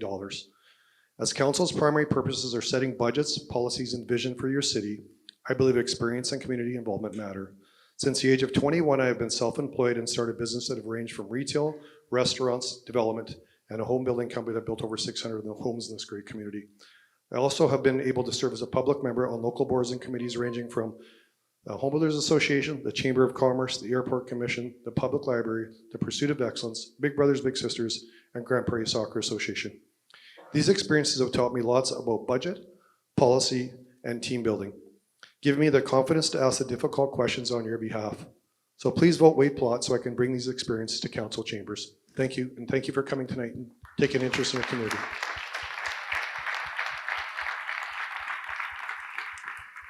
Thank you. Phil Troyer. I'm going to stand if that's okay. I don't know about you guys, but I'm sitting a long time. I'd like to thank John and the Chamber of Commerce for hosting this important forum tonight. And thank everyone here for coming out and asking the questions about Grande Prairie's future. This is important to us all. I'm Phil Troyer, and for nearly 15 years, I've called this city my home. I built a career in the oil and gas industry and launched a business in aviation and supported our industry and the province and Western Canada through that business.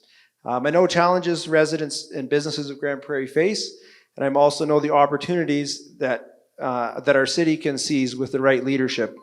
My priorities are clear: support economic growth by welcoming investment, be financially responsible by making every tax dollar count, and deliver effective, transparent governance that listens first, acts with integrity, and produces results. Together, let's build a stronger, sustainable future for Grande Prairie. Thank you. Thank you. Gary Singh. Thank you, everyone here tonight, and to the residents of Grande Prairie who continue to inspire me. This election is about priorities. We don't want higher taxes without better services. Or we want a council that listens, acts, and delivers.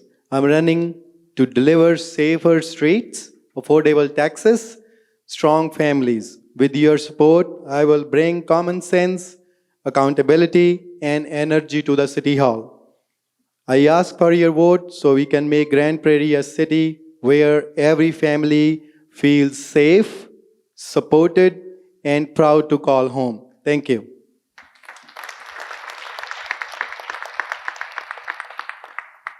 Fakar Khan. Thank you. Over the past few months, I have been in our neighborhoods, knocking on doors, visiting local businesses. I haven't been asking for votes. I'm asking what truly matters to you. Because leadership starts with listening. Just recently at Marshall, a staff member told me I was the first candidate who came and asked what mattered to them. That moment said it all. People want to be heard and seen. As a small business owner for past 20 years, I know the struggle our community faces. Again and again, I heard the issue about safety and security, food insecurity, affordability, whether it's this mental health. I have pledged 5% of my council salary to address the mental health and shelter cleanup outside the Wapiti House as well. Because when we care for our most vulnerable, we build safer, stronger Grande Prairie for everyone. On October 20, I humbly ask for your trust, your support, and your vote.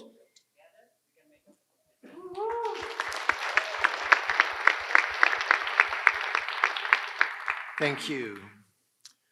Lynn Hodnott. Hi. I'm not from Grande Prairie. I moved here in 2003. I've raised 3 children here, and now I have my 2 grandchildren here. So I'm the poster child for this city being a great place to be. I love this little town. It's home to me. It's home to my family. So yeah, that's the reason why my sign says, vote for me. I'm a voice for us. I can be a voice for us. So yeah, it's wonderful here. So let's just make it better, safer, more affordable. And my side note is, you know what, you guys? We've taken the lead out of the paint. We've taken the BPAs out of the plastics. Let's just take the damn fluoride out of the water.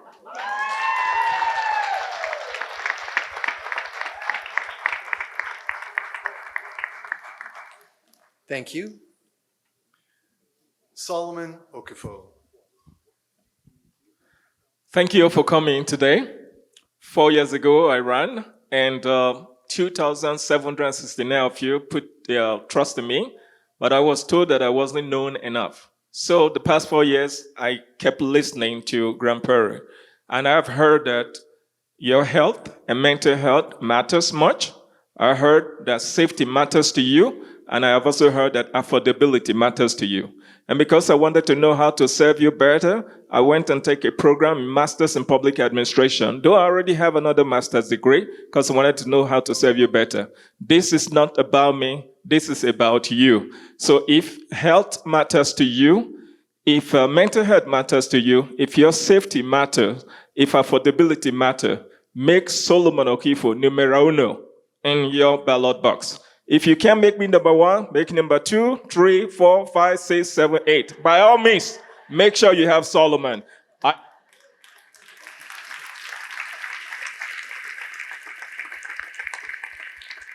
Thank you. Josh Surso. I want to thank the Chamber of Commerce for putting up this forum, and then I want to thank the people for taking the time to come here and understand their new councillors that are going to come into play or that are going to stay in play. I want to bring to Grande Prairie Council, what I want to bring to Grande Prairie Council is smart budgeting and real priorities. If we manage our dollars, we then can keep with growth instead of letting services and infrastructure lag behind. That means better snow removal, less red tape, stronger bylaws that actually work, and a city that that's attractive for families. Because when families want to build their lives here, like I've moved here in 2022, and I love it here. If we can attract that, then we can attract doctors and nurses and other professionals, and they're a little more likely to stay as well. On homelessness and mental health, we need to be practical. We need to have practical solutions that can buy housing, working for the city, and mental health support so that people can.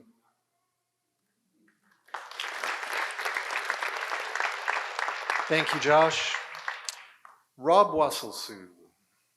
I'd also like to thank the Chamber of Commerce for putting this all together. I'd also like to acknowledge NWP because this is a great facility for it. I'd like to thank all of the other candidates that have come out, but I'd mostly like to thank all of you for coming out. This is showing that Grande Prairie wants to make a difference. They want to make a change, and I want to be a part of that change. I do want to just touch on a couple of different things that have come up throughout the conversation that I wasn't able to speak to. Fluoride's coming out of our water if you put me on council. It's not for the same reason. It's not for the same reason as everybody else, but it's because it's going to cost taxpayers a fortune to continue having it in our water. Wonder Valley, I'm all for it. I support the technology. I can't wait to see what it does for our city. We have to prepare for it, and I want to be a part of that preparation. Crime, population, business, everything is going to go through the roof. We have to be prepared for it. Vote Rob Wasselsu. Thank you. Thank you. And now, June Bibanco, please. Thank you. My campaign in this election is revolves around caring for you, caring for your family, caring for our community, and caring for the whole city. That's accountability. Meaning accountability, we need to make serious about accountability. If you vote for me, I am accountable to you. Now in this, I want to work with the council to build trust, mutual support, and shared values to create a cooperative environment in the community despite our many differences. I want to create a collective positive vision to our future of our community and the city because I believe vision without action is a dead dream, but action without vision is a nightmare. And I quote one verse in the Bible, they say that faith without action is dead. So here in our city, we need action. Action is very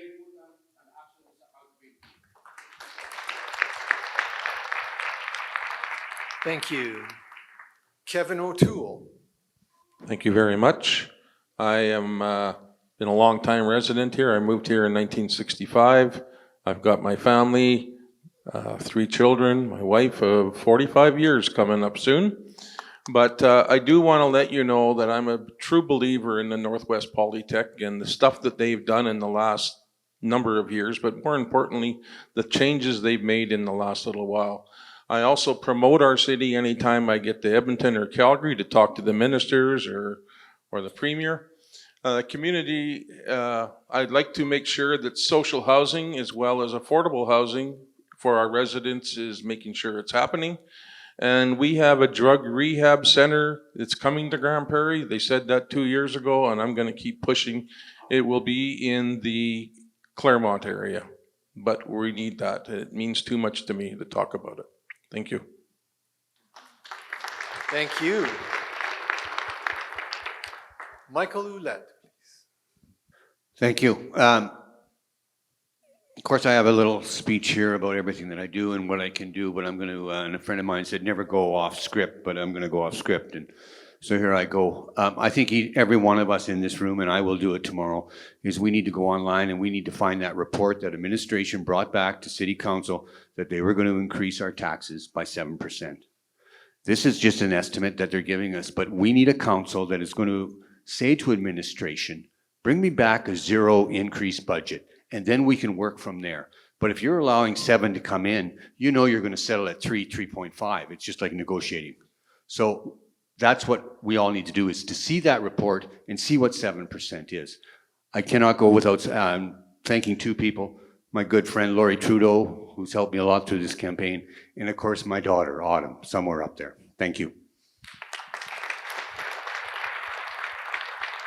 Thank you. And now Craig Reed.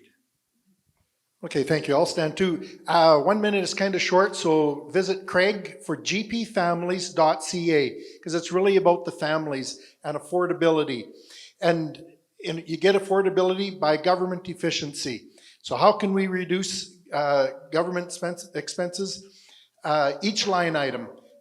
For instance, the mosquito control. I haven't seen a mosquito in the city for years, and yet we're still spending thousands of dollars spraying mosquito control.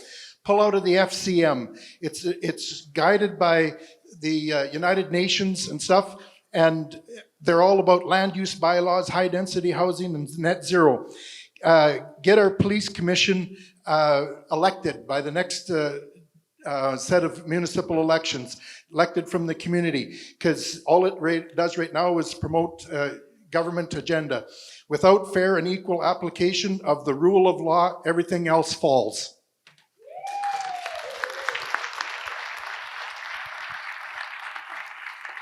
Thank you.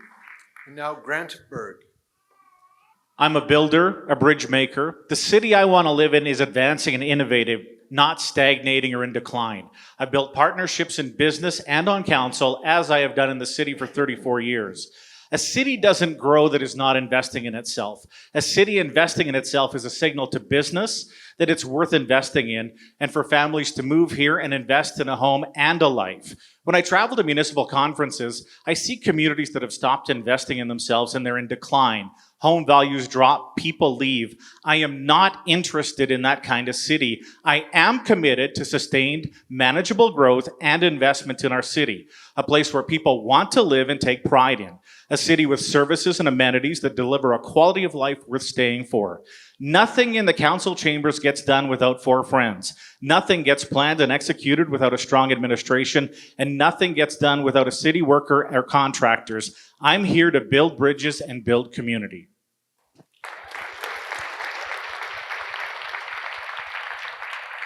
Thank you. Yad Minhas. Hello, everyone. Thank you for you being here tonight. The issue that you are worried about for your family are the same issue that I'm worried about. We all deserve a family doctor in our own community. City plays a big role to attract and keep the doctors. I want to make sure we do a better job for this. In the winter, we deserve to drive our street without getting stuck. The recent city change the council made snow removal is not working. We have to do better. We need safe, affordable living. The council, we are responsible for this. I'm a lifelong living in Grande Prairie. My family live. Grandchildren are living here too. I deeply care about the concern about our current state, and so Thank you. Thank you. Next is Chris Thiessen. Thank you very much. For the last 20 years and the past 12 that I've sat on council, I hope I've shown you all what type of person that I am. And CHRIS stands for Caring, Honest, Resourceful, Intelligent Service. And that's what you get with me to a T. I'm an out-of-the-box thinker and change maker, and I stand out in a crowd. I speak my truth, and I'm not afraid to say no when it matters. I put people before politics. And the fruits of my labor that I've worked hard to achieve are very visible throughout the community. From hundreds of affordable houses that have been built, dozens of orchards, free transit for youth, and a world-class folk festival. I'm working hard to find and create a beautiful, connected, safe community where we all can grow together, raise our families, and thrive in. So please vote and elect Chris Thiessen. Thank you. Thank you. Next is Mike O'Connor. It's been an honor to serve as your counselor for the past 4 years. I've asked the tough questions and never shied away from showing I care. I'm proud to work with a strong team, especially on big decisions like our new municipal police service. I want our community free of crime, thriving and full of opportunity by attracting businesses, creating jobs, and giving our youth a future here. Through that growth, taxes will average down. We need a more accessible city, a proactive approach to snow removal with accessibility for seniors, youth, and those less able. We need an airport that connects us to the world and the plan to develop around it. I have the energy, passion, and drive to keep pushing for this city. On October 20th, I ask for your support. Vote Mike O'Connor because we are better together.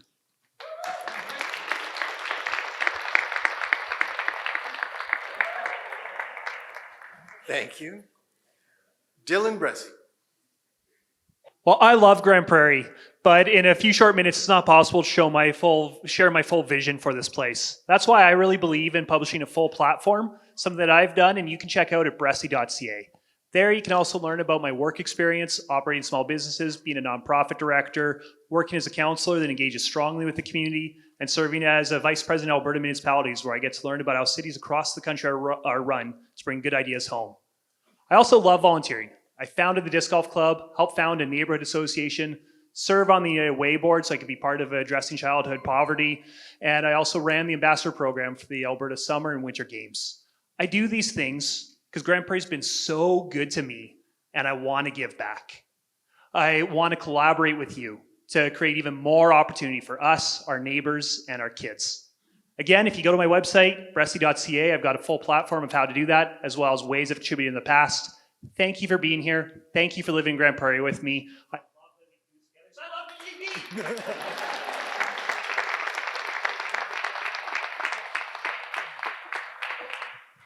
All right, thank you for your patience. Lionel Fry. Thank you very much for this evening. Much of what I envision for Grande Prairie's future surrounds economic development. And economic development is not just business development. When we address social issues such as houselessness, that's economic development. It shows outsiders we care about people. When we build neighborhoods that serve diverse demographics, that's economic development. When we create business and entrepreneurial opportunities through thoughtful governance and partnerships, that's economic development. Long-term, my vision sees Grande Prairie optimizing basic services, supporting education and healthcare initiatives, expanding air services, improving walkability in our community, and building on the strong primary sectors with other opportunities, such as consideration of a technology sector. Hopefully tonight's forum has been helpful for you to discern what your vision is for the city. And I thank the Chamber of Commerce. I thank you all for coming out.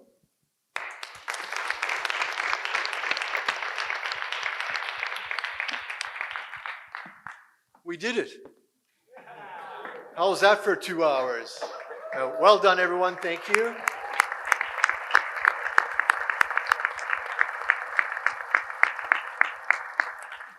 The Grande Prairie and District Chamber of Commerce thanks all the candidates for participating tonight. We appreciate you letting your name stand for election and showing a commitment to being part of the continued growth of our city. Thanks again also to all of you who submitted questions prior to and during tonight's event. That was great. We covered a lot of bases. And now we're going to catch our breath. We're going to take a brief intermission, about 15 minutes, reset for our mayoral candidates, and we're going to do all this again. So thank you very much. Go catch your breath. Well done, everyone. Thank you.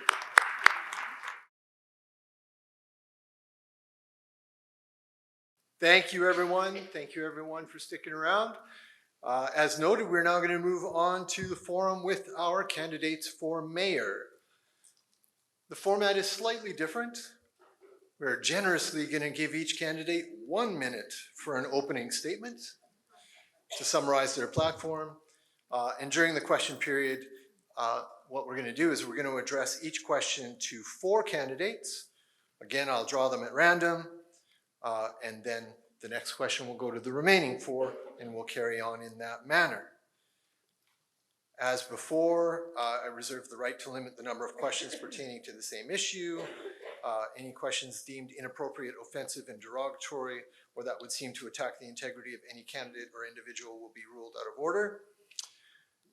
Answers to questions in this portion of the forum will be limited to 1 minute. Again, generously from 45 seconds to 60.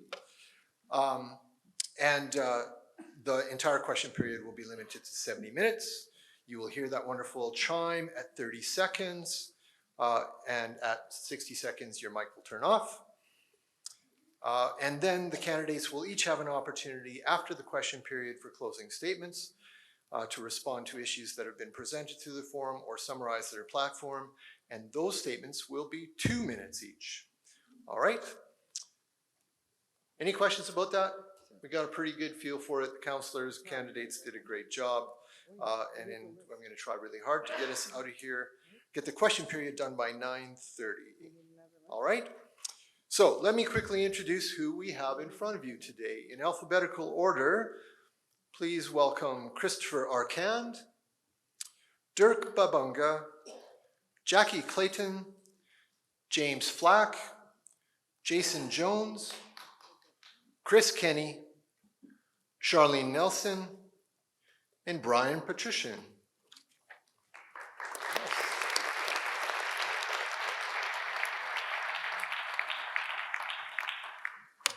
Okay, so the opening statements in a random order, of course. We'll start with Christopher Arcand.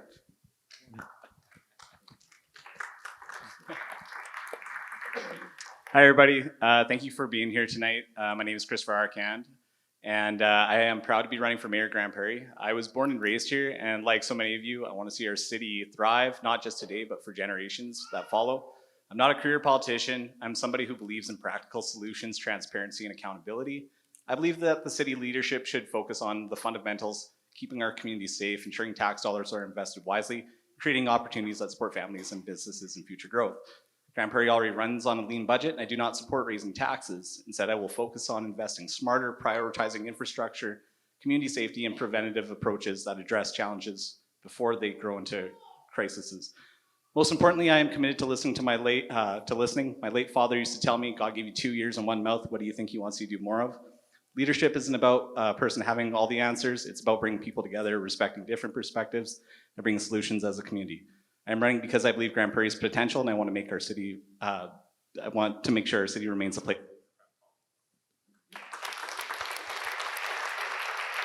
Thank you. Chris Kinney, please. Good evening, pardon me. Good evening, everybody. Thank you to the Chamber for putting this on.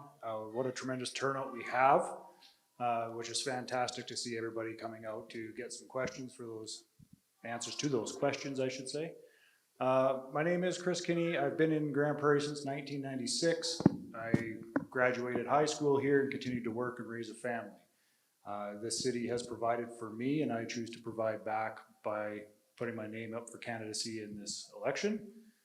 My vision is focused a lot on community engagement, and that includes clear communication and getting more forums like these out so that people can utilize their voice their opinions, and get some of the transparency that they've been really looking for, especially on large capital projects. Hope tonight goes well, and I hope you like to hear some of the responses from all the candidates.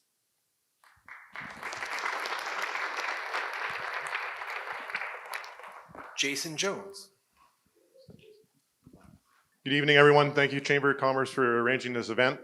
I just want to, people ask me, why am I running? Why am I running? And there's 2 numbers that are very important, and I think that we should all go home with tonight and put them into our hearts and our minds. And they're 20% and 15%. 1 in 5 households in Grande Prairie don't know where their next meal's coming from. 1 in 5 households sent their children to school today without an actual lunch or snacks. So we can't say that our city's not in decline. There's 30 seconds. So the other number is 15%, and that's 10,000 children aged 5 years old to 14 years old that don't have access to after-school care. We're spending millions of dollars financing solutions for homelessness, addiction, but we're not dealing with the problem. And that problem is children who need to be mentored. And they need to be cared for by a community that cares. So as you hear answers tonight,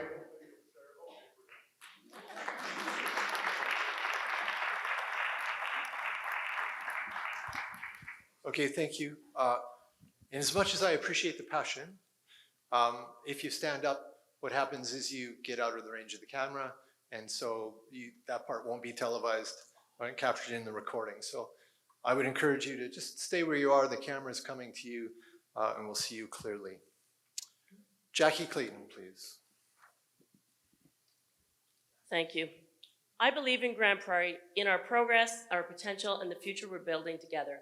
Over the past 4 years as your mayor, we've strengthened partnerships on both provincial and municipal levels. We've cut red tape. We've made smart investments in recreation, culture, and services that improve life daily. We've established our own police service, bringing local decision-making, accountability, and fairness to how policing is delivered. We supported healthcare, we built new recreational spaces, hosted major provincial and national events, and added more free community events while making every dollar count. But we're not done. I'm committed to steady, experienced leadership that maintains momentum and ensures Grande Prairie receives its fair share of funding, future investment, and continued recognition.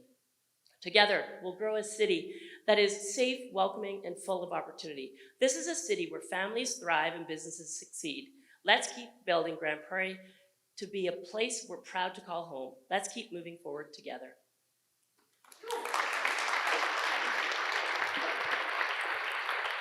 Thank you. Next is Charlene Nelson. Good evening. I'm glad everybody came out tonight. My name is Charlene Nelson, and I've lived and worked in Grande Prairie here for 18 years. I want to be clear that I am not a politician, but I have followed politics for a good part of my life, and that's why I'm running for mayor. I believe our city doesn't need more politics, we need more solutions. It needs leadership, accountability, and common sense, and put people first. My vision is to protect your hard-earned dollars and make City Hall transparent and lead with integrity. For years, I've worked in leaderships and management positions, making tough decisions, solving problems, and bringing people together to get results. Grande Prairie is a city full of potential. We need a leadership that listens, acts, and ensures communities are safe, affordable, and growing in the right direction. With support, we can build a strong community of strength, resilience, and opportunity, but we need a leadership that builds that spirit. Thank you.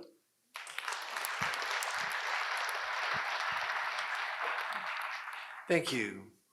Next is Dirk Babunga, please.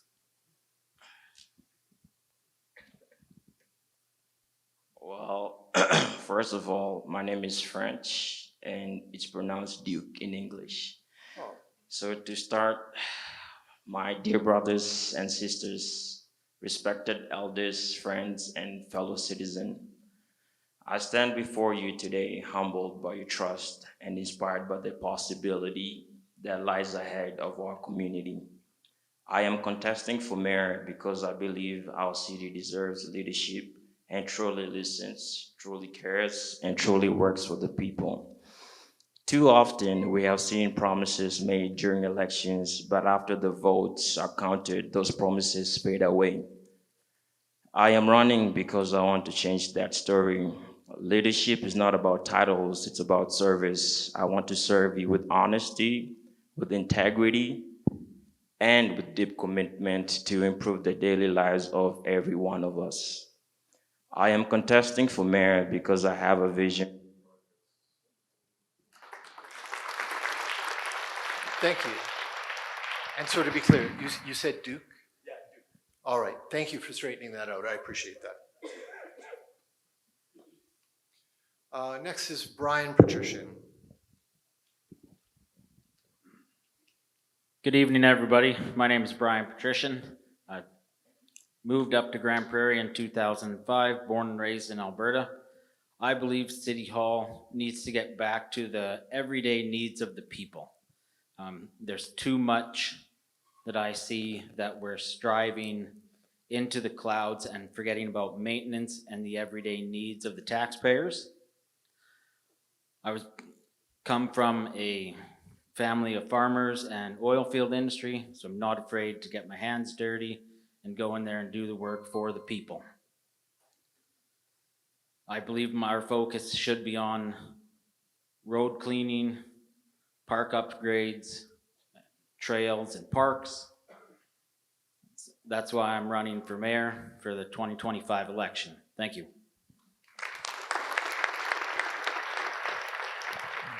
Thank you. And now James Flack. Hi there, my name is James Flack.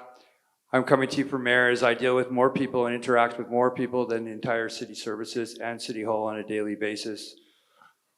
I have a online social media presence that interacts with more residents of Grande Prairie than the mayor does and city council members do on an everyday basis. I know that homelessness has gone up 20% in our city, that 1 in 5 people in the city have no food security, that 1 in 8 retail businesses have closed, and presently this current council and incumbent mayor have sat in charge for property taxes at the second highest in Grande Prairie. We have $35 million in discretionary capital project spending coming up, and not one person has dared to say the word, we need to make cuts to spending, cut to expenses in order to help the city of Grande Prairie and the people that live in it.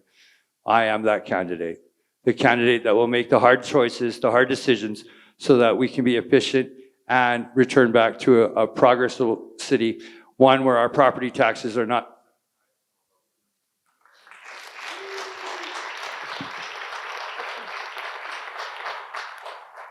Yes, 60 seconds goes fast, I'm afraid. All right, there you go. Those were the opening statements. Thank you all very much. Let's move to questions.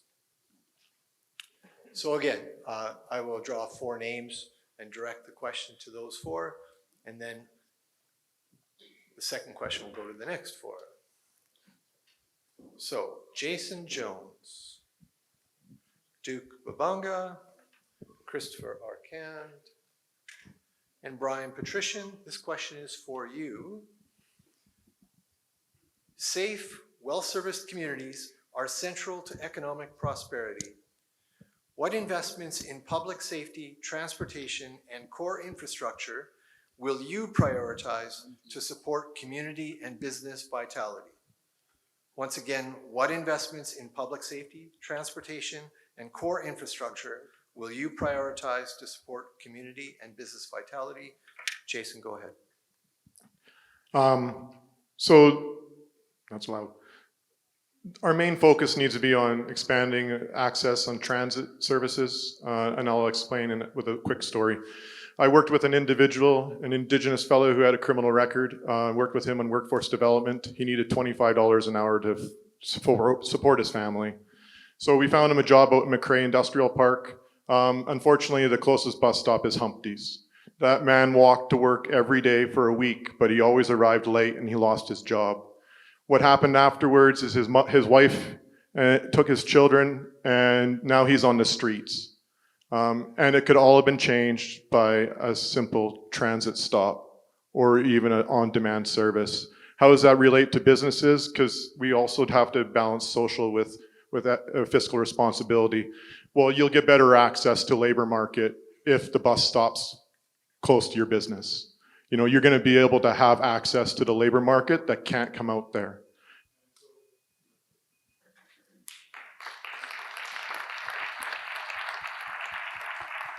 All right, next is Duke Babanga. Supporting community vitality is about fostering a thriving, connected, and resilient community. We can host local events, something we can do to bring volunteer opportunities and have community dialogues, to organize forums for residents to discuss local issues, share ideas, and build connections.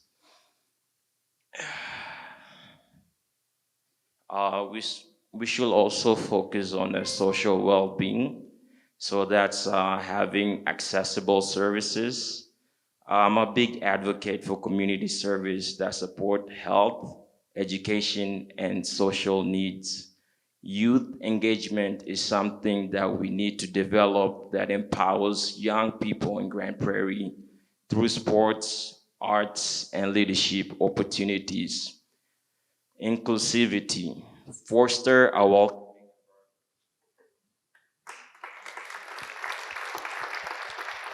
Thank you. Next is Christopher Arcand. Can you repeat the question again, please? Sure I can. What investments in public safety, transportation, and core infrastructure will you prioritize to support community and business vitality? We need smart managed growth. That means planning ahead for infrastructure like roads, utilities, and public spaces before they become problems. Growth should pay for growth, so that current residents aren't unfairly carrying the load. Right now, Grande Prairie invests far less in infrastructure than we should, which risks deferred maintenance and higher costs down the road. By being proactive and prioritizing infrastructure investments with our lean budget, we can make sure we can grow our city responsibly and sustainably. When it comes to making our public spaces safe, it's a top priority. We need to support law enforcement first and first responders while also investing in prevention, things like youth programs, mental health support, and community partnerships. The goal is to reduce crime by addressing root causes, not reacting after the fact. On my social media platform, I do have an efficient, smart program for our public transit. Check it out, Arcand for Mayor. All right, thank you. Brian Patrician. My focus for core projects would be road infrastructure, development. Like, I believe there should be no gravel roads inside the city limits, proper lighting, transportation as well, like correcting the bus routes as previously discussed, expanding the bus routes to industries and businesses where employees can physically, if they have to walk or get to work, make it more accessible to them. Expanding our park service and our trail service that's used every day by the residents of the city. Spending in our emergency services as well, making sure fire halls, medics, and police services are adequately funded so they can keep the community safe. Thank you.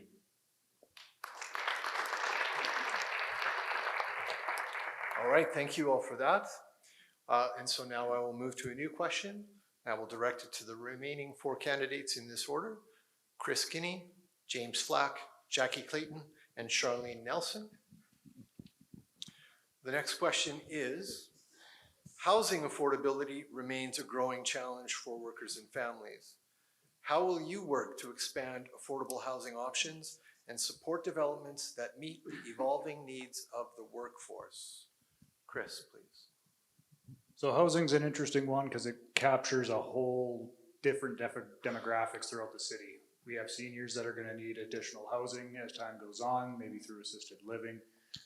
We do have young families that are, our youth are growing up and moving out or trying to move out, as well as finding jobs. So advocating for this city in regards to getting development in place through developers and offering a form of incentive to get into the city. Part of that includes entry-level housing, low-income housing, but even with entry-level housing, I believe we heard earlier too, with the houses that are being built, $350,000, $400,000, well, we need to also focus on those entry-level costs around that $200,000. Promote selling more, that way they can still earn a profit while they generate housing and availability within our city.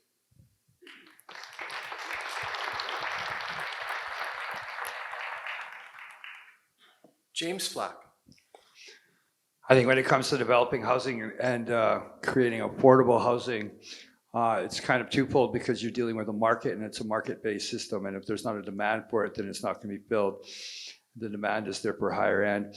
One thing the city could do is could zone more land, make it more land available for housing. The other thing it could do is lower its cost in itself so that its property tax would be lower so that people would be able to afford to keep their homes. It could advocate to the province to reduce the 0.5% educational property tax that is for seniors, for low-income seniors, and advocate for that the province and the city work with the low-income seniors so that they can keep their home and get a discount on those people whose kids have left the workforce and school. One of the things for low-income housing is that there's not a demand, and the only way to do that would be work with provincial and federal partners. All right, thank you. Jackie Clayton. Housing has been one of the biggest priorities over the last 4 years. We've increased supportive housing, facilities like Fletcher House, Cedar Point, and a 160-unit mixed housing project in the Smith subdivision, which has 30% affordable units. We've also transferred land to Canadian Mental Housing Association for 55 more units, helping meet urgent demand for affordable and supportive housing. To make construction viable, we expanded our development incentive grants, increased municipal fee rebates, and introduced tax incentive for large apartment projects. These programs have already helped with over 230 new units this year alone, and more than 700 expected by the end of the year. Housing is more than numbers. It's about stability for families, affordability for seniors, and opportunities for workers. My commitment is to keep using equitable incentives, strong partnerships, and city leadership to ensure Grande Prairie grows with housing options for everyone.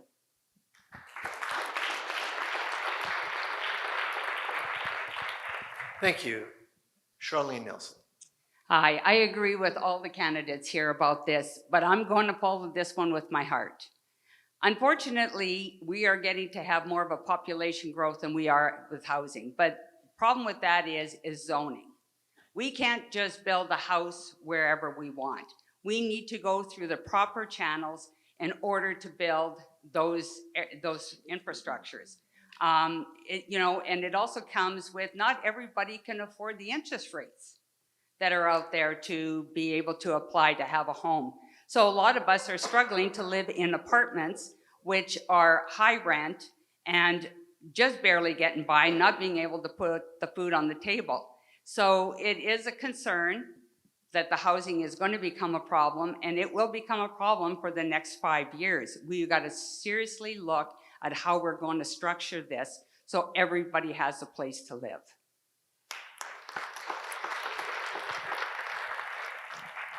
All right, thank you all. Now we move to a new question, and this will be directed to Chris Kinney, Jackie Clayton, James Flack, and Brian Patrician. And it's a new one. The decision to transition to Grande Prairie Police Service has pros and cons. What contingency plans would you put in place to cover unforeseen costs during the transition process? So again, regarding the Grande Prairie Police Service, what contingency plans would you put in place to cover unforeseen costs during that transition? Chris, please. So like any project, you have to have a contingency plan, whether that's in financial planning or just if something's not going to work. I mean, we do that every day when we plan to drive to work. What's our contingency if our car breaks down? So this is no different. We're transitioning. That transition process is there so that we can meet the requirements of the city when it comes to implementing fully the GPPS. If we didn't have a program like that, then we would simply pull the trigger and say we now have our own service and wish us luck and no longer utilize the services of the RCMP. But fortunately, there are plans for that in place, and everybody that is working on those, I think, is doing quite well. But it is a process, and it will have to continue to work itself through that process, learn as we go, but also with the careful planning that has already been in place, continue with that, and make sure that we don't have any further hiccups down the road. And if we do, then reevaluate the plan, set the goal, and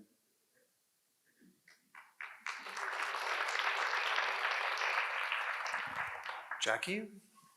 From the very beginning of this process, the province has been a significant partner in this. But now as we're setting down the path of becoming police jurisdiction in October of 2026, we're getting to those conversations with the Police Commission of what the next budget costs are going to be. Currently, our CMP are about $24 million annually, and we see those costs rising every single year.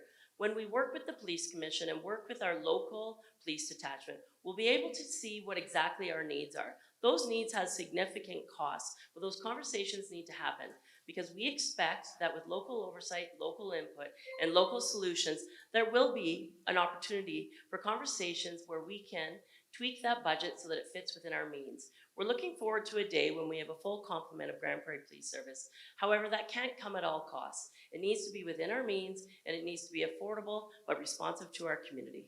Thank you. Thank you.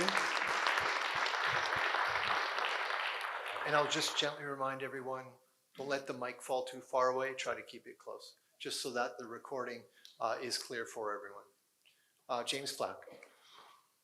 Well, one of the things I would do is I would acknowledge publicly that it's going to cost 5% more, which is going to affect our property taxes next year. The other thing I would do is I would look at the capital projects budget, the discretionary spending that current city council and mayor have approved, where there's $35 million capital project spending. 27 million of that is to fleet over the next 5 years from 2025 to 2029. And I would do efficiency tests to see whether or not we actually have to change the fleets and spend money in the maintenance so that we can spend the 4.1 million on the DNA lab in Edmonton and bring it here locally so that we have the money that's available locally. The problem is that we have to be willing to look at what we want. Do we want to spend the money on the things that we want in our community, or do we want to spend the money on the things that we need in our community? And I think we have to ask ourselves some really important questions. Do we need to spend $27 million addressing the city of Grande Prairie fleet, or should we look at some of that expenditure and look at putting it towards the GPS transition?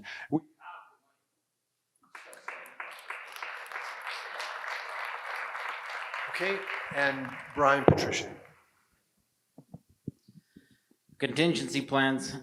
We aren't the first one out of the gate to have our own police force. There are multiple municipalities that we can look at their portfolio, so we have a good guideline of where we have to be.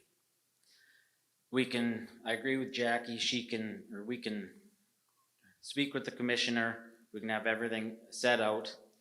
Even if we have a contingency fund or extra staff set aside as a backup, if it is unneeded, we can roll it back into city infrastructure and back to the taxpayers.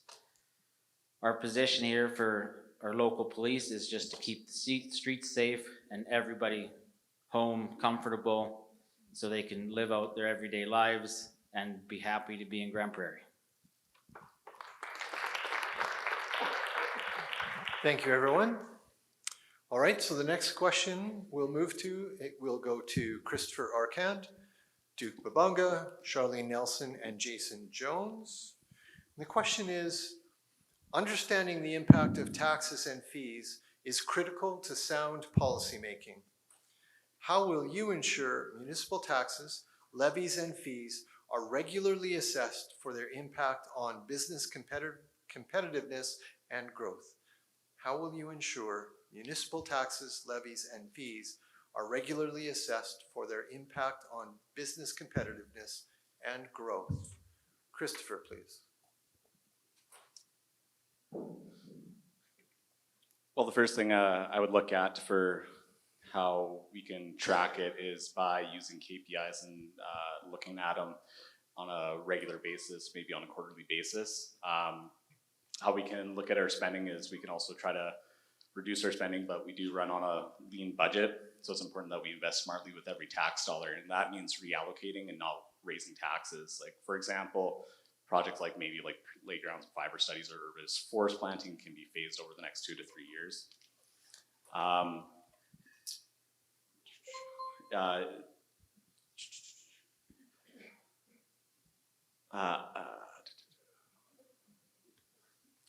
My focus is on making sure that every tax dollar is spent wisely and prioritizing core services and pushing the province to give Grande Prairie its fair share. I'll leave it at that. All right, thank you.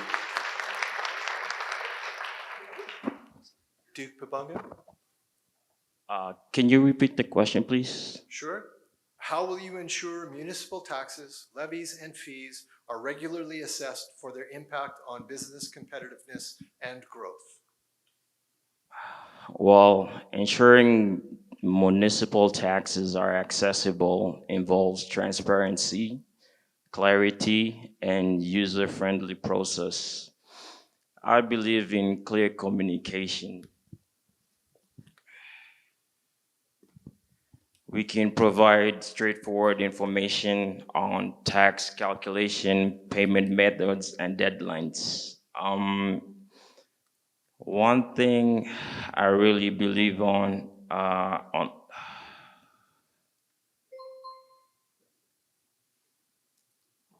You still have 30 seconds. I lost this one. That's all good, all good. It's a tough place, thank you. Charlene Nelson.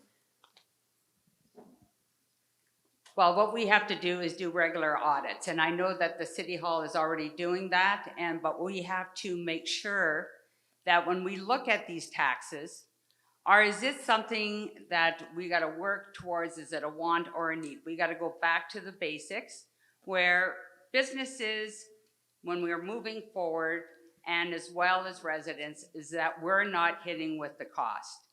We have to start looking at how we can move forward without taxing the businesses that want to thrive and move forward, and the residents that want to continue staying here and living here and feeling safe. So it's something that we would have to do as a regular audit and be allowed to have that access to the public.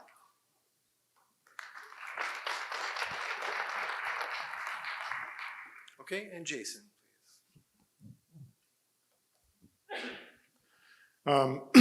Too often, you know, I think we see City Hall as like a closed door, and I think we need to fix that if we're going to be actually planning growth.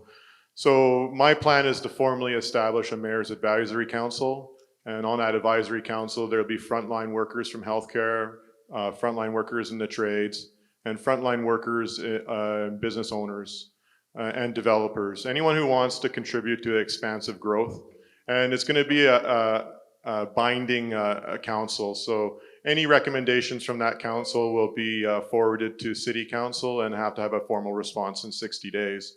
This way you have a direct conduit to air any sort of frustrations. And also I just want to take a few seconds here and regarding the police service. You know, my policing service of choice is always going to be RCMP. But you know, these officers, they put their uniform on and they stand in the gap between crime and the residents. And I think we all just need to support them.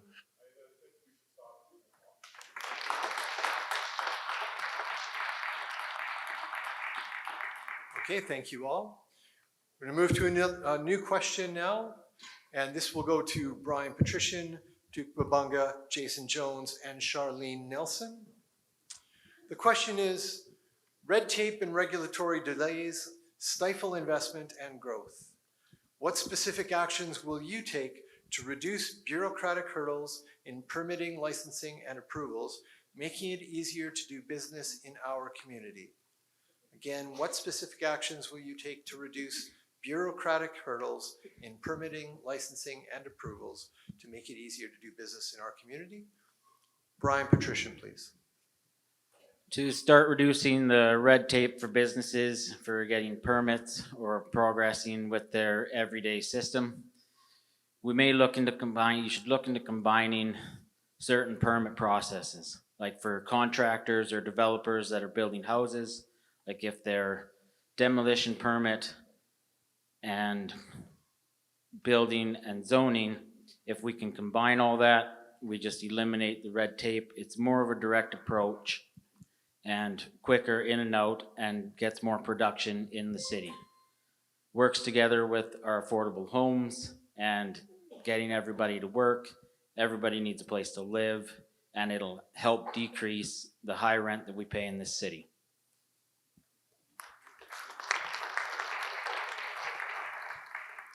Okay, Duke Babunga, please. Well, I'm on the spot. Well, what is red tape? So everybody has a different definition of what it is, but I want to focus more on green tape. And what I mean is being able to work around it so we can get this thing going as soon as possible. And earlier, as the council was discussing, We need clear communication to go around it, like direct information on how to get the job done as soon as possible and in a timely manner. So green tape will be what we need to do together as a unit and as a team and as a community to help each other get permits and make a better community for ourselves.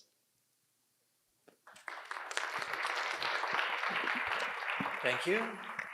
Jason Jones.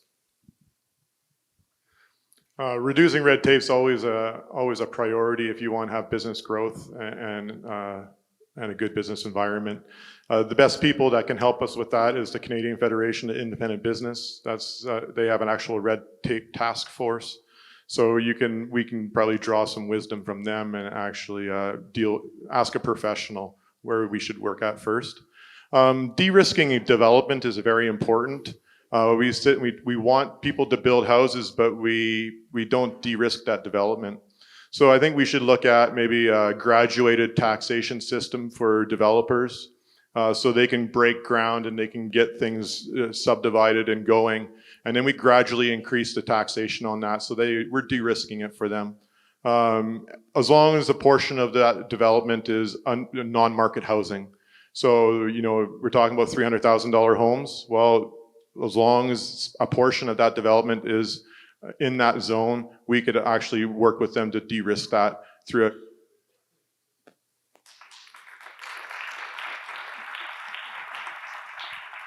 Okay, and once more for the same question, Charlene Nelson.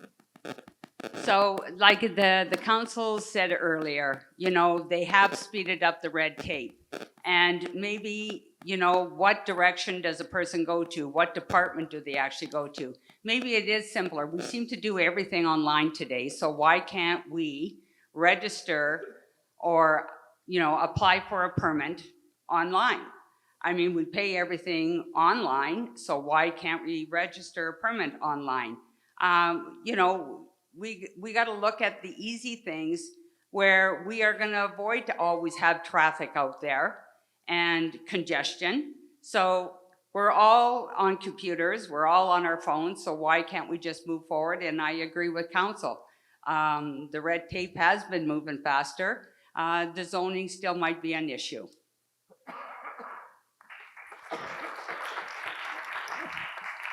All right, thank you all. Moving to a new question. This will go to Jackie Clayton, Christopher Arcand, James Flack, and Chris Kenny. Grande Prairie often feels overlooked compared to bigger centers. What concrete steps will you take to ensure our city's voice is heard at the provincial and federal levels? What steps will you take to ensure our city's voice is heard at the provincial and federal levels? Go ahead, Jackie.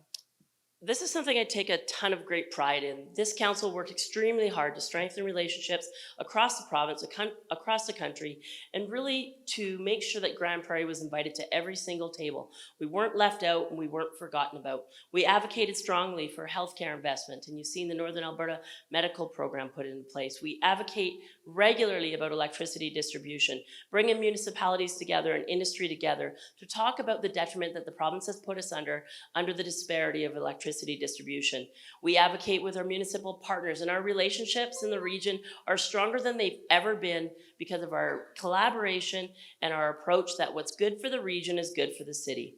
We advocate for Highway 40X. We've advocated for rail service expansion, and we advocate for industry in regards to Rail Advocacy Alliance that we initiated because of the disparity in service that industry was facing.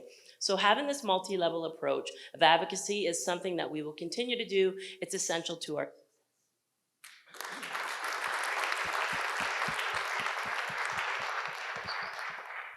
Christopher. Grande Prairie already has an advantage over other mid-sized cities like Red Deer, Lethbridge, Medicine Hat. We run a leaner operating budget and we carry the lowest debt per person.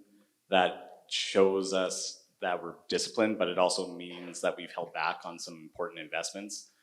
Residents and businesses deserve better values for the taxes they already pay, and that's where my focus will be, finding efficiencies in staffing, fleet, and contracting while using strategic borrowing and investing in infrastructure without raising taxes. Like Jackie said, advocacy is a big one with working with the province to make sure that we are competitive. On top of that, I do want to work on some local issues, like working with CMHC, the provincial and federal governments and local builders to expand housing opportunities, like adding at least 150 affordable and supportive units. By being efficient, proactive, and collaborative, we can keep Grande Prairie competitive, and it's a place where families and businesses choose to grow. Thank you. James? According to the Grande Prairie Foundation, we are short 400 beds for seniors that are in acute care. According to the Wapiti House, we're short of 400 houses for those who are on our streets. We can advocate all we want, but we actually have to get things done for the people in this city. And we have all these institutions that are coming, but we don't have anything that's actually being seen on the ground. When you have Grande Prairie Foundation openly admit that we have a shortage of 400 beds for people that are not exactly in hospice care, but there's none there and there's none on the horizon. When the Wapiti House says that we are short $5,000 for food security on a yearly basis, and we have short 400 homes for the homeless, we're not getting things accomplished for the health and safety of our streets. When the ICU was built, it was cut beds. They had a shortage of beds. Most people get transferred to high level Manning, Jasper, and Hinton when there's a medical emergency because we cannot serve them in Grande Prairie. So we are actually failing when it comes to serving our region. No matter how good our relationship is with the province. Thank you. Now Chris Kinney, please. So I think it's been said a few times, but advocacy does have a way of promoting our city at a higher level. Sometimes it does go through a longer process to get certain aspects done for the city. However, without that representation of being someone that is strong and committed to providing for our community and really highlighting that Grande Prairie, what it provides, not only for the province, but for the country. Grande Prairie is a hub. We are the industry hub for the Peace Country, Northern Alberta, all the way up to the territories. So without that advocacy to really put us on the map on their project eyes, to really get the funding that we need, we're just wasting time. So being there in committees, joining committees, and making sure Grande Prairie is greatly represented as that hub for the area and all of the province and the country of Canada. So we've got to continue to fight to really promote what we do and what we provide for everybody else so that it can benefit us as a community.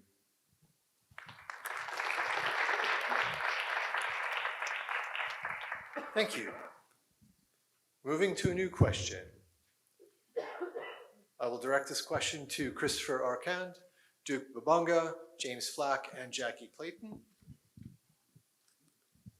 As council works to control costs and avoid tax increases, how will you ensure that core services like libraries, cultural programming, and recreation continue to meet the needs of a growing population? So again, as council works to control costs and avoid tax increases, how will you ensure that core services such as libraries, cultural programming, and recreation continue to meet the needs of our growing population? Christopher, please.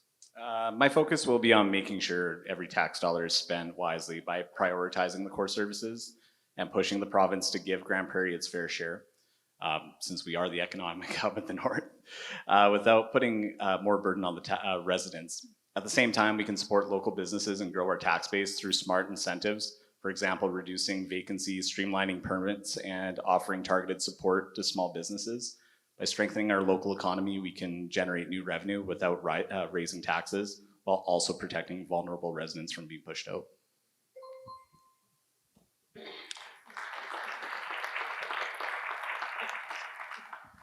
Okay, Duke, please. What was the question again? As council works to control costs and avoid tax increases, how will you ensure that core services such as libraries, cultural programming, and recreation continue to meet the needs of a growing population? I guess this all goes back to what do we want for our own little community. I think we need to invest more in libraries, just so we can have better education. And the more we educate the people and the kids and the kids and everybody getting educated will be better. So we need to get investments on that. And going back to recreation, we need to keep our kids active, getting them offline to getting them off online to getting more online. What I'm trying to say is we need to get them offline and bring them back to where they can play with other kids their own, and we just need to encourage them more into doing that. And the best way we can do that is by investing in them.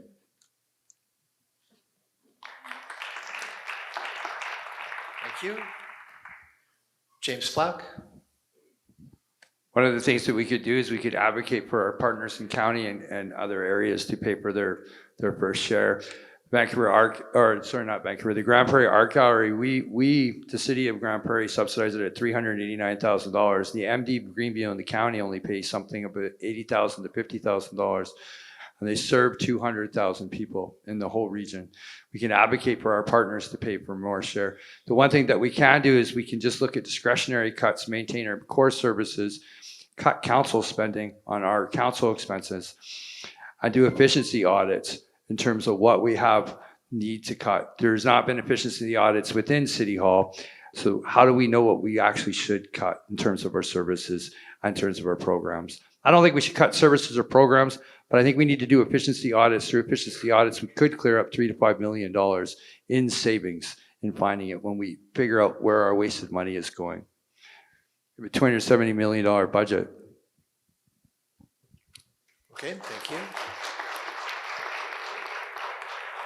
Go ahead, Jackie. In Grande Prairie, every fee and service level is reviewed as part of an annual budget process. Council updates the fees and charges bylaw every single year through priority-based budgeting, and we evaluate whether services are essential, how they align with our community's priorities, and what the true cost of them to deliver is. That ensures the fees aren't set arbitrarily, but they're tied directly to the cost and value. Compared to other mid-sized cities in Alberta, we're not way out of whack, but our costs reflect a high level of service, and we provide, and which bring challenges in operating in a northern climate. In fact, Council already asked administration to bring forward a formal benchmarking report so residents can see how we compare line by line to other mid-sized cities. My commitment is to keep fees fair, keep taxes below the rate of inflation, and when possible, deliver cost-smart services that protect essentials. Present budgets starting at zero, and Council can make difficult decisions.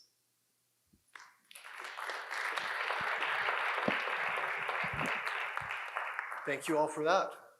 Moving to a new question. This will go to Brian Patrician, Jason Jones, Chris Kinney, and Charlene Nelson. Labor shortages continue to impact Alberta businesses across sectors. How will you collaborate with post-secondary institutions, industry partners, and other levels of government to align workforce development with municipal economic needs? We all need a good education system. If we're partnered in with the schools to promote more trade work, or in post-secondary, even with the college here, to provide what the city needs for labor infrastructure. If we're not teaching the courses that we require, you'll have citizens and people leave the city to go to other places of business. The city needs to work hand in hand with every school and education system here so we can make sure that our growing population and everybody's children, they want to learn what they enjoy to do for an everyday work, so they stay in the community and promote Grande Prairie, and so we can thrive.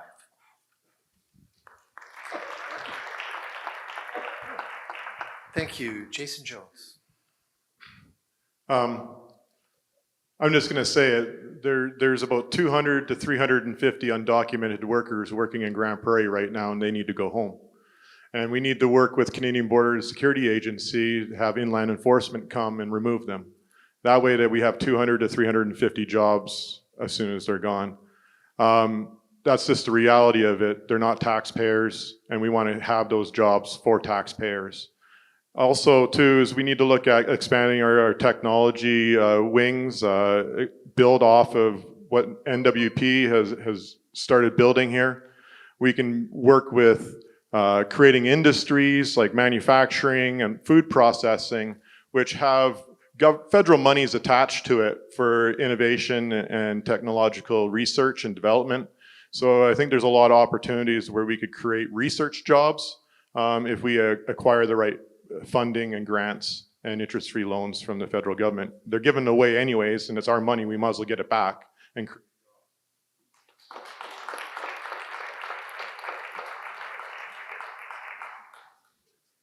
Chris.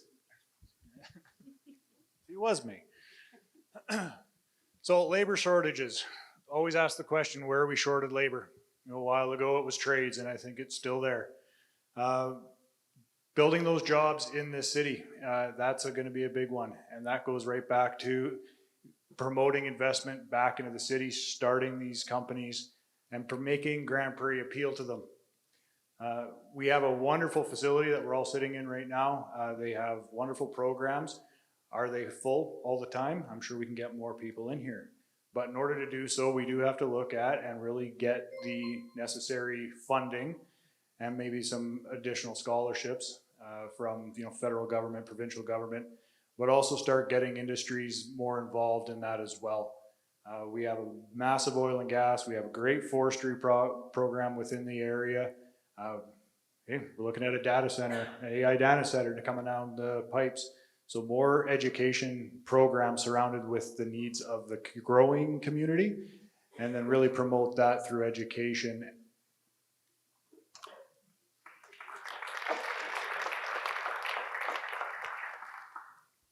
Well, we need to work with local schools, colleges, and industry partners to expand training programs and promote trades and service careers, and attract and retain workers by supporting affordable housing and community amenities. We got to work with Northwestern Polytech, local businesses and industry leaders together to identify the workforce gaps and align programs with real jobs and demand support research and innovation. By promoting internships and apprenticeships and apply learning opportunities, the city can help keep the graduates in Grande Prairie while assuring local industries have access to the skilled talent that they need.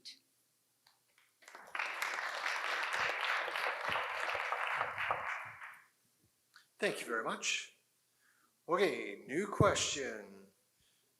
We'll go to Christopher Arcand, James Flack, Charlene Nelson, and Jason Jones. This will be a good one. We're back to the Grande Prairie Regional Airport.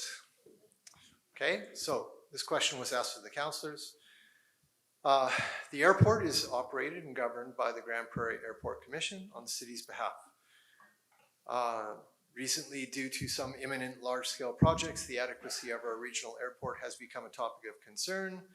The number of available domestic flights, disproportionate flight fares, and an inability to offer international travel from Grande Prairie make it difficult to attract manpower and arguably could be seen as a barrier to employment.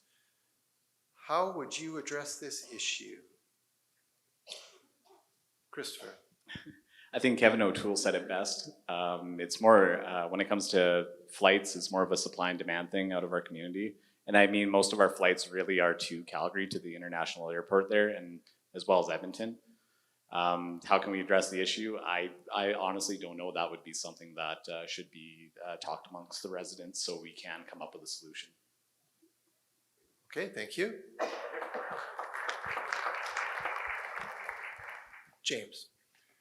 There's no money to be made. The WestJet and Air Canada are not going to come to Grande Prairie. I think that's the biggest thing that we have to acknowledge, is that we have to have something to attract people here, and then we have to have a way to push flights out. Most people go to Edmonton, and you have to look at what's cheaper. I think it's supply and demand, and I think it comes back to where the air companies want to put their money. I don't think there's a one trick. Kelowna, you could look at the way Kelowna expanded, and how they had deals with other airports. You can maybe offer deals with BC, flights to Kamloops, flights to Kelowna, but it comes down to what the airline companies want to do and how much money they can make off of it.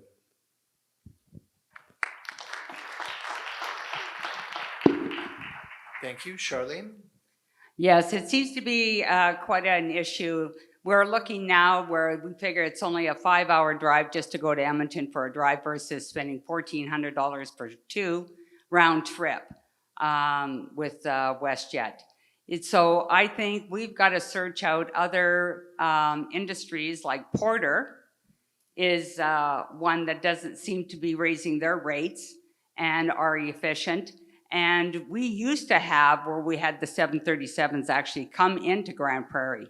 Now, I think if we were to be able to supply on demand and to be able to bring in these bigger flights where we won't have to route through Calgary all the time, because that seems to be a discouragement for a lot of people sitting in Calgary for 3-4 hours when you're wanting to go to Edmonton. And so Edmonton to Calgary to get back home is an all-day job.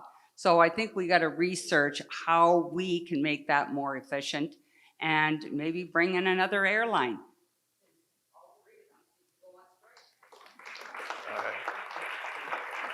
And lastly, Jason, please. I think our airport issue is just a symptom of a larger issue, and that's economic development. If we had a strong economy, then we'd have people wanting to fly in and out, and we'd have full planes. We can't just go and ask an airline to come and fill half a plane. So we need to create economic opportunities for everyone in Grande Prairie so we have economic growth.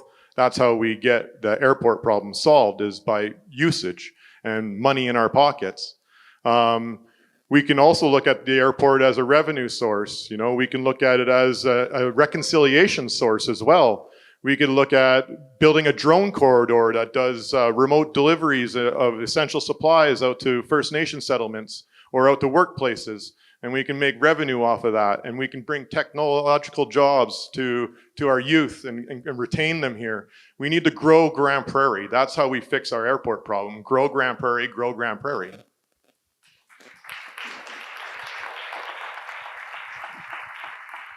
All right, thank you. So the next question will go to Chris Kinney, Jackie Clayton, Duke Babunga, and Brian Patrician.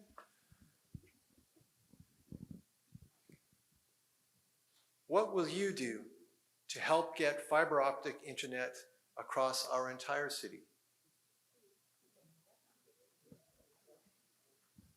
Chris, please. Well, that's definitely a challenging question. We do have a lot of old infrastructure to deal with, now to add to new infrastructure.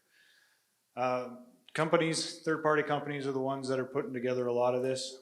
That would definitely have to come back into something that we would look into budgeting, what the city could do to assist and promote that and get that throughout the entire city. We do have a whole pile, like I say, of older infrastructure that would definitely have to be worked around to get that added in. It is in some areas, but again, newer areas. I think as long as we can get connectivity and keep that up and running, that's first and foremost before we get too involved in replacing the entire system.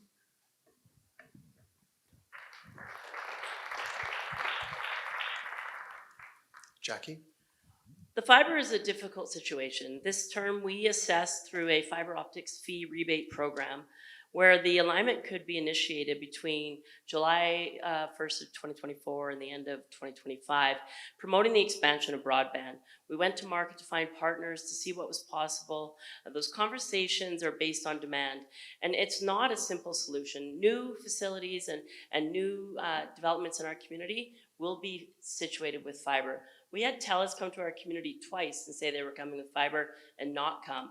And so working with other partners to see what's possible, there's a great local company who's doing fiber in smaller communities and industrial sites. And they're a perfect example of somebody that we should be working with to expand fiber in our area. The purpose really is to find the opportunities, start in small sample areas, and then expand those based on demand. Thanks.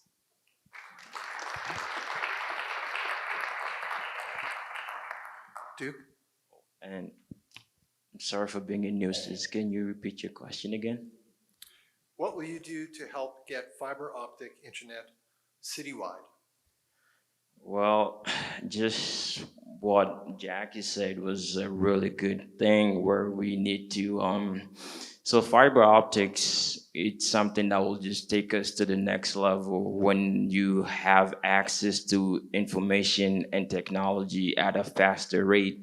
So touching back on what Jackie said, if people are here in town doing it, we should be able to give them our support, make deals and contracts with them, and then just help make it better and be more accessible to the people, because that's what will make us, will make the community and just the fiber optics, having access to technology at a faster rate. Man, can you imagine that? That would be really cool for this city. Great. Brian. To have fiber go over the whole city, I believe we do have to work with local companies, and even if we do work with larger corporations, like TELUS, we have to get the work done. If we bring in some incentive programs for local companies, or if TELUS is falling behind, like they're making promises they can't keep, we have to take it upon ourselves to do the work. Even if we do employ local companies, or if the city employs its own tech division to have the work done, all new construction would run in fiber instead of the old copper system. But it's difficult to get it to the older homes in the city, but it's just something that the city may have to take on to themselves, and even hire their own employers or labor force to get the work done.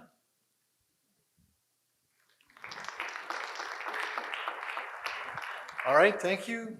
We're moving along very nicely. The next question will go to Christopher Arcand, Charlene Nelson, Jackie Clayton, and Jason Jones. How will you advocate for healthcare and social services that meet the needs of both young families and aging residents?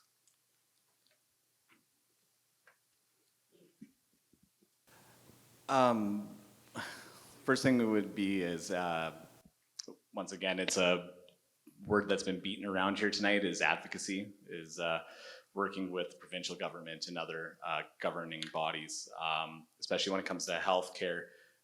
With our emergency wait times, the big thing would be is we want to make sure that we're pushing and trying to find inefficiencies with healthcare. I know it's not a municipal issue per se, and it's more on on Alberta Health. However, if we can work with those bodies, we can help improve efficiencies and reduce wait times. Regarding seniors, I think they're one of our most vulnerable in our city, and we should be helping them with everything from giving them, oh my gosh, subsidized transit, such like that. Apologies.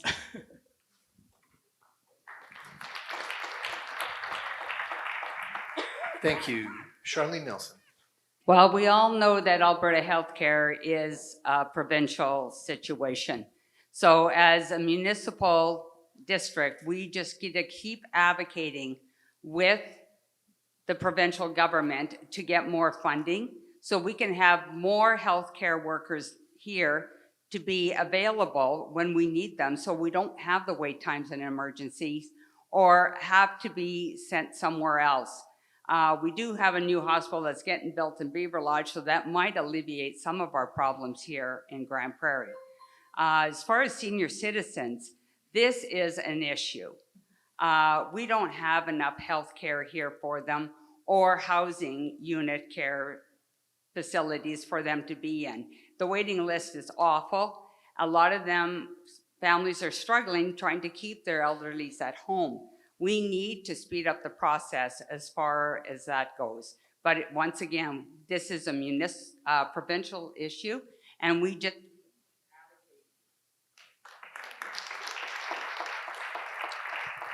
Thank you, Jackie. Each year, Council updates its advocacy priorities, and I can tell you in the last 4 years, healthcare has been number 1 or 2 in our priorities. So what we did is take it into our own hands. We started as really a hands-on approach and created a concierge service. With that, we were meeting with specialists who were looking to move to our area, and in the last 18 months, we've hired 24 new specialists right in the Grande Prairie Regional Hospital. We'll continue to work with the Municipal Medical Center for their process and their progress in that. We'll continue to advocate for local training of healthcare physicians and rural doctors. We are now established a healthcare ambassador program, which will help with recruitment and retention, because recruitment doesn't work if you don't have retention. We'll continue to advocate for seniors housing and long-term care, as we know it's a pressing need in our community. There were transition beds announced in April 2025, so we need to be a strong partner with the Grand Spirit Foundation to make sure facilities like the one that's being built in Smith subdivision come to fruition. So that Thank you. Jason Jones. We need to lobby the province for a 24/7 stabilization center. It can be a wing in the hospital. It doesn't need to be a new building, but what we need is a facility or a place that a police and EMS can take the homeless and the addicts who are experiencing bad conditions and not drop them off, but admit them to a stabilization center. What this does is it frees up the ER. It frees up the ER for people with children. You know, you don't need to spend 8 hours at the ER when you have a sick 6-year-old. You want to get in and get out. And also, it frees up the ER for our seniors. The other thing we need to do is we need to embrace the concept of somehow certifying the foreign doctors who are here. We shouldn't have doctors driving cabs, and we shouldn't have doctors working low-level, entry-level positions. We need a route for them to become physicians or at least nurse practitioners. Somehow we need to have access to this available resource.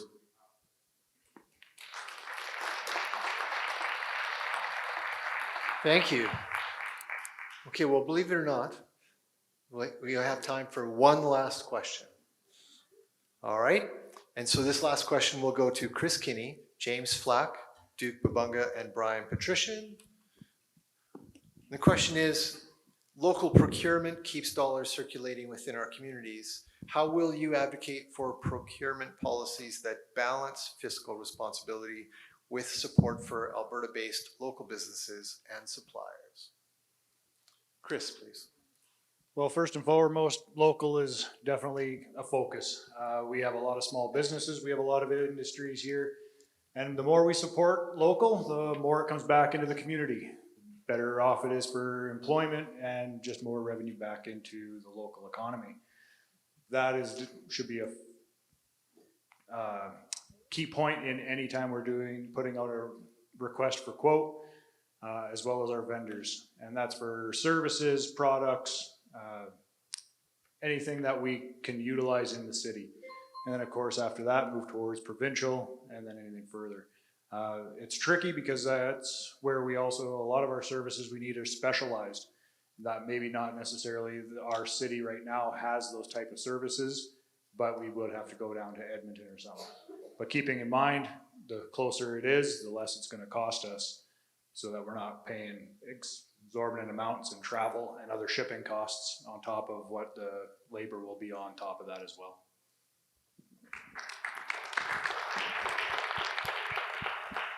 Thank you. James Flack. I believe under NAFTA that we can't necessarily maintain it to keep it local, as foreign entities and foreign corporations and foreign investment would sue us if we prevented international or outside of jurisdiction companies to bid. I think one of the things that we could do is we could set a standard for what we want in our bids, what we are looking for in terms of local bids. The issue is that when it comes to investment, I believe under the 1948 Foreign Investment Act, foreign money is recognized as being domestic money. Foreign money is being recognized as being domestic investment, so we would not be able to preclude any other investors outside of Alberta. It would be nice that we could. It would be nice if we could keep our money local, but then you would have every local screaming nepotism and wanting it to crucify the people who made those decisions.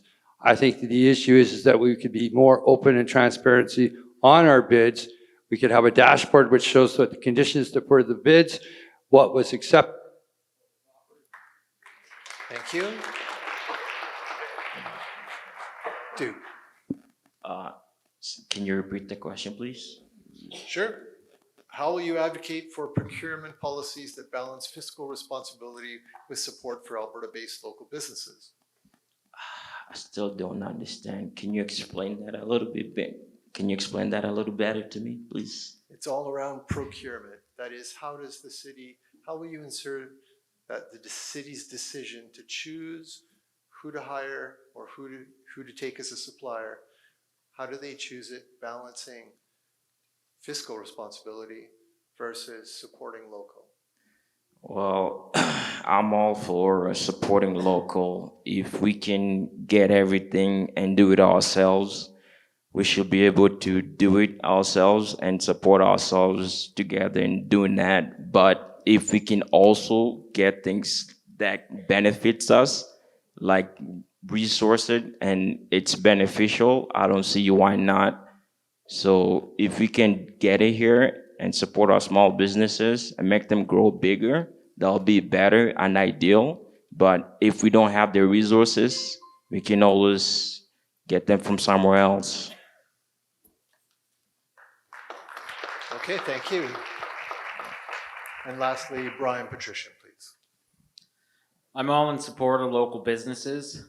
I believe we should implement, or like the city should implement, almost an open bid policy for any construction work or infrastructure work out there needed.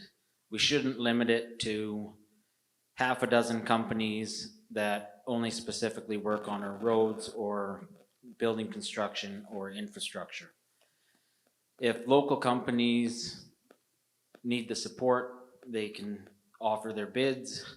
If an out-of-town company is a better cost for the city, so we have to think about the accountability for the money we're spending, because the taxpayers of this city deserve high value for their dollar, that we should just take a fair, accurate bid of every company that wants to participate and keep it impartial.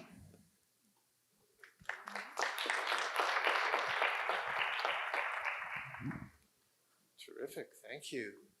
Okay, we did it. 70 minutes gone by fast. Well done, everyone, thank you.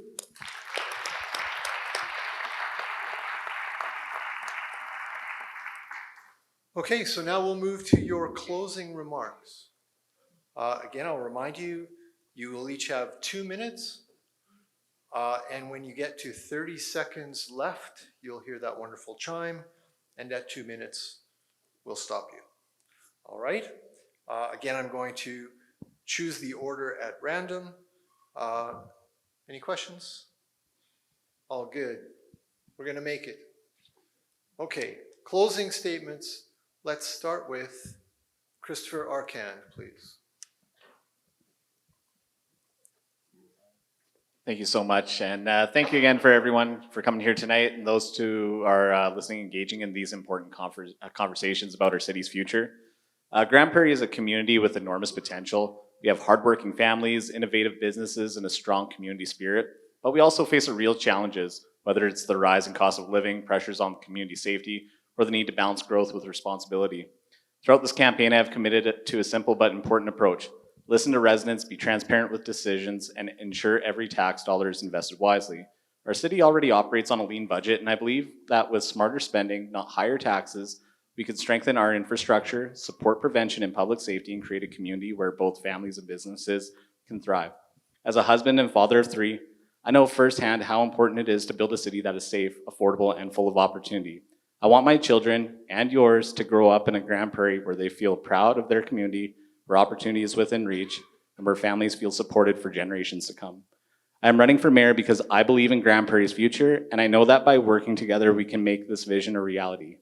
On election day, I humbly ask you for your support to bring fresh, transparent, and community-focused leadership to City Hall. Together, we can make Grande Prairie the city we all know it can be. Thank you.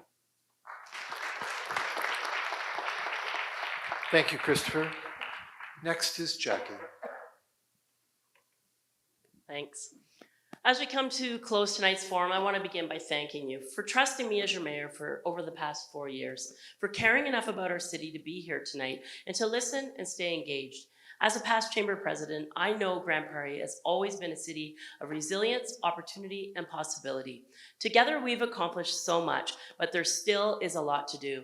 And I'm even more excited about what lies ahead. On my website, jackieclayton.ca, you can read my plan, Stronger Together, a plan for Grande Prairie's future. It's about building a city where families thrive and businesses succeed, and every resident belongs. This means diversifying our economy even more, expanding housing and healthcare, and trades and education access, and ensuring that Grande Prairie receives its fair share of recognition, investment, and funding from provincial and federal governments. My approach has always been positive, practical, and deeply passionate. I believe in collaboration over conflict, in building up rather than tearing down. I believe Grande Prairie deserves steady, experienced leadership, proven advocacy, and a mayor who works hard every single day to keep pushing, keep building, and keep striving to be all that Grande Prairie can be. This city has given me a community that has embraced my husband and I. And when I moved here for 5 years, almost 25 years ago, it's a place to raise my boys, a region that has shaped who I am today. This is my home, and I care deeply. That is why I will never stop giving, never stop working hard, and make this place a welcoming, thriving city. As we look ahead, let's keep building on our momentum. Let's keep moving forward together. I ask for your support on October 20th to continue serving as your mayor and to keep Grande Prairie a strong, vibrant community full of opportunity.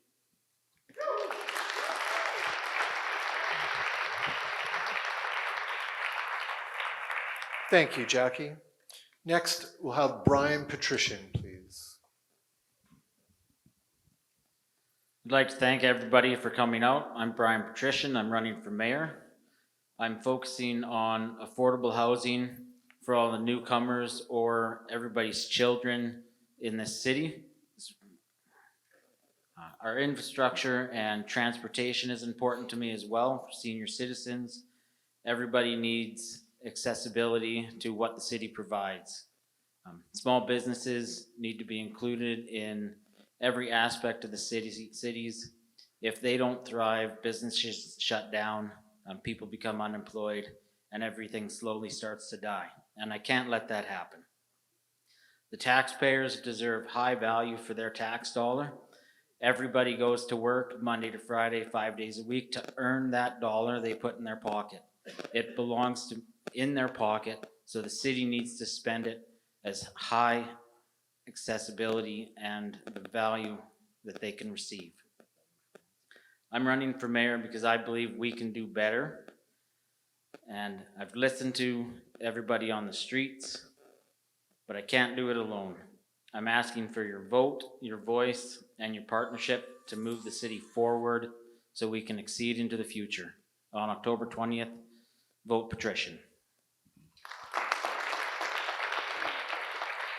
Thank you. Next is Charlene Nelson.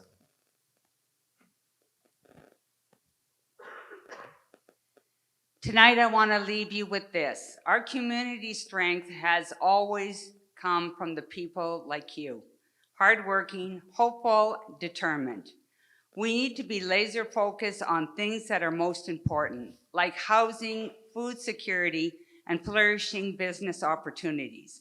I have a strong leadership, and I'm not afraid to do difficult tasks that is necessary when it comes to prioritizing core local government services.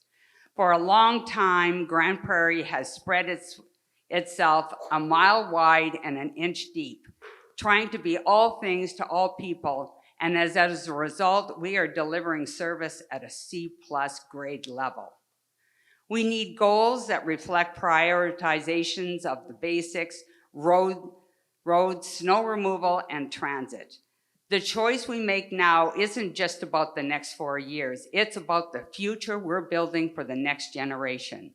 Our community deserves a mayor who will be accountable, supports local businesses, and keeps our city affordable for families. I believe in smart investments, strong partnership, and ensuring every resident has a voice in the decision that shapes our future.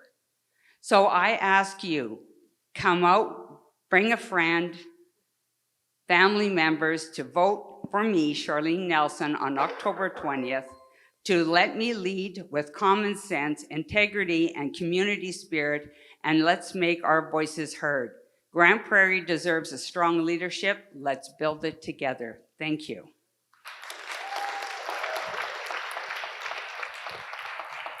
Thank you, Charlene. Next is Duke Babunga. Well, earlier this year, I told my best friend I'm going to run for mayor, and today I sit before you. I sit before you today not just as a candidate, but as someone who truly loves the city. Grande Prairie is more than just a place on the map. It's our home. It's where we raise our children, where we will build our businesses, where we will work hard every single day, and where we dream of a better future. My vision is simple: a city that is safe, strong, and full of opportunities.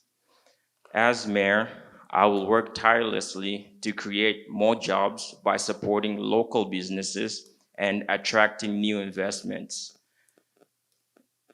I will make safety a priority, not just by strengthening our policing, but by investing in youth programs and community initiatives that keeps our streets safe. I will fight for affordable housing, better transportation, and opportunities that make everyday life easier for hardworking families. I'm not here for politics. I'm here for the people. I'm here for you, for your families, and for the future of Grande Prairie.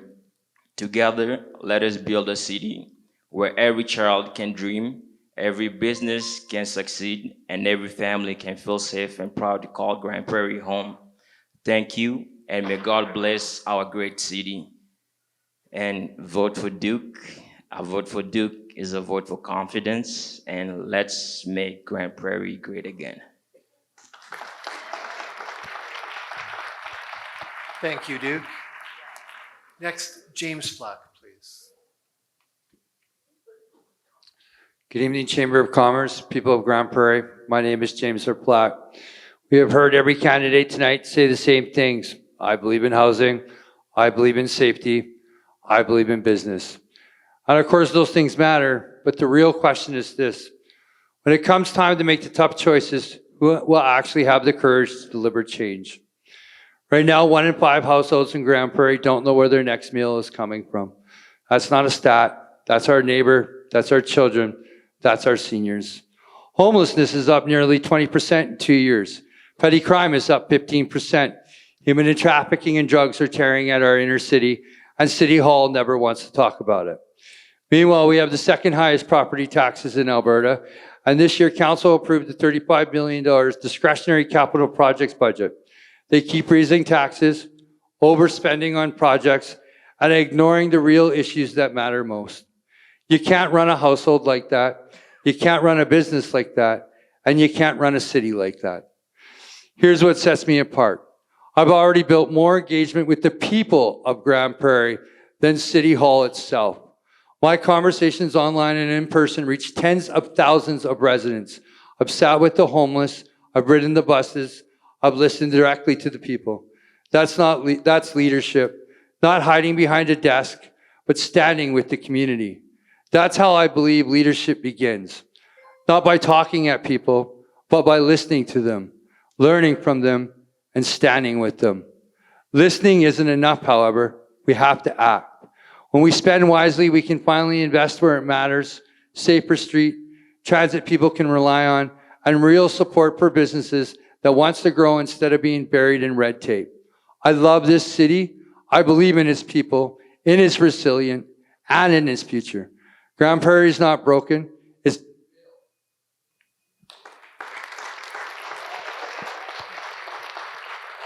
Thank you, James. Next, Jason Jones. We started tonight with 2 numbers, and that represent a fracture in our community, 20% and 15%. Behind those numbers are empty cupboards and empty afternoons. We can choose to see these as unsolvable problems, or we can see them for what they are, the direct result of systems that have failed to support our people.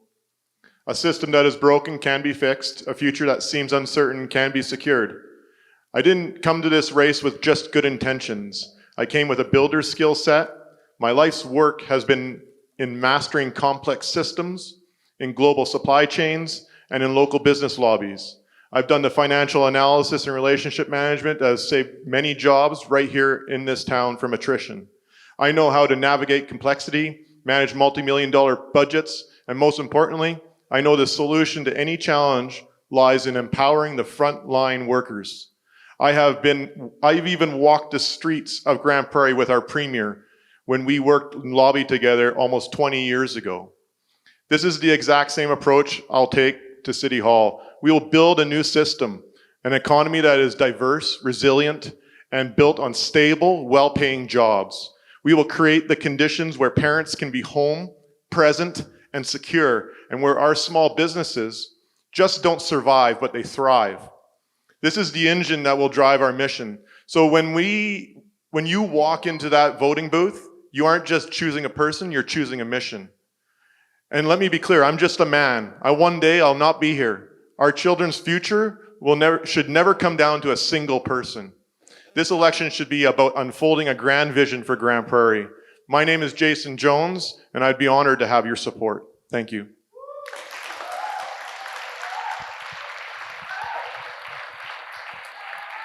Thank you, Jason. Okay, Chris. Well, thank you everybody for coming out. Thank you again to the chamber. It's been fun, to say the least. Really appreciate also all the candidates for council that came out. They were on the hot seat just like us, and they did a fantastic job. So I really appreciate to hear their insights as well. So as for myself, so my big belief is on safe communities, safety for everybody. That includes maintaining focus on incident trends and frequency, identifying critical trends and KPIs so that we know exactly where to allocate resources that are necessary for public safety. Fiscal responsibility, spending is always going to have to be conducted. It's going to cost us money to run a city, but we can do it in a responsible manner, put some scrutiny behind the line items and identify where and if we can save any money long before we're ever going to talk about raising taxes. Community engagement. In order to succeed, community members need to have an easily approachable council and mayor. They need to be able to have those conversations of things that are concerning to them with the community, but also provide suggestions on how to make it better. It's with your voice that you can work towards a much more prosperous and safe community. Respectful conversations that encourage residents and business owners to voice concerns and offer their solutions.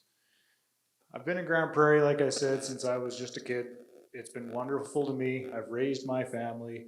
I plan on raising or spending time with my grandkids when they come. Hopefully not right now. But at the end of the day, it's a great city, and I look forward to working for you, with you, and making Grande Prairie wonderful as it should be. So if you vote for me, wonderful, but also make the choice that works for you and the candidate that will be the voice that you want to represent you.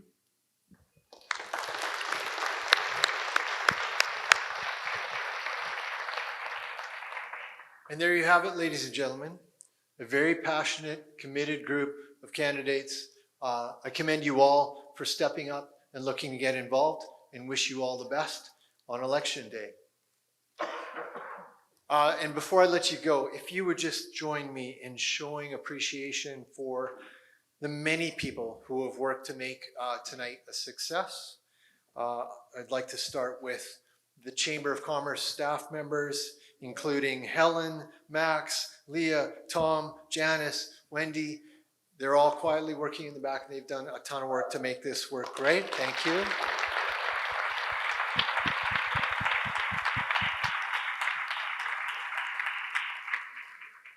The volunteer board of directors who are also standing at my side today and have helped to make tonight successful. Please acknowledge Jason Howrish, Lori Pollock, Cord Sparrow, Gagan Sangha, Serena Green, Dan Stoyanovich, Laura Lavallee, Shane Mudrick, Jody Schultz, Bruce Tatry, and Danielle Hessler. Thank you.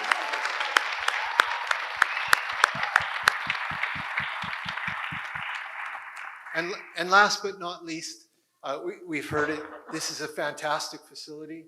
It is such a pleasure to have partnered with NWP, the great technical staff. I think it was the nicest, politest end to 60 seconds you will ever get. It could have been a lot harsher. So thanks for making this run smoothly. And to everyone, thank you for your support. I hope you found this valuable. Have a great evening. Safe travels home.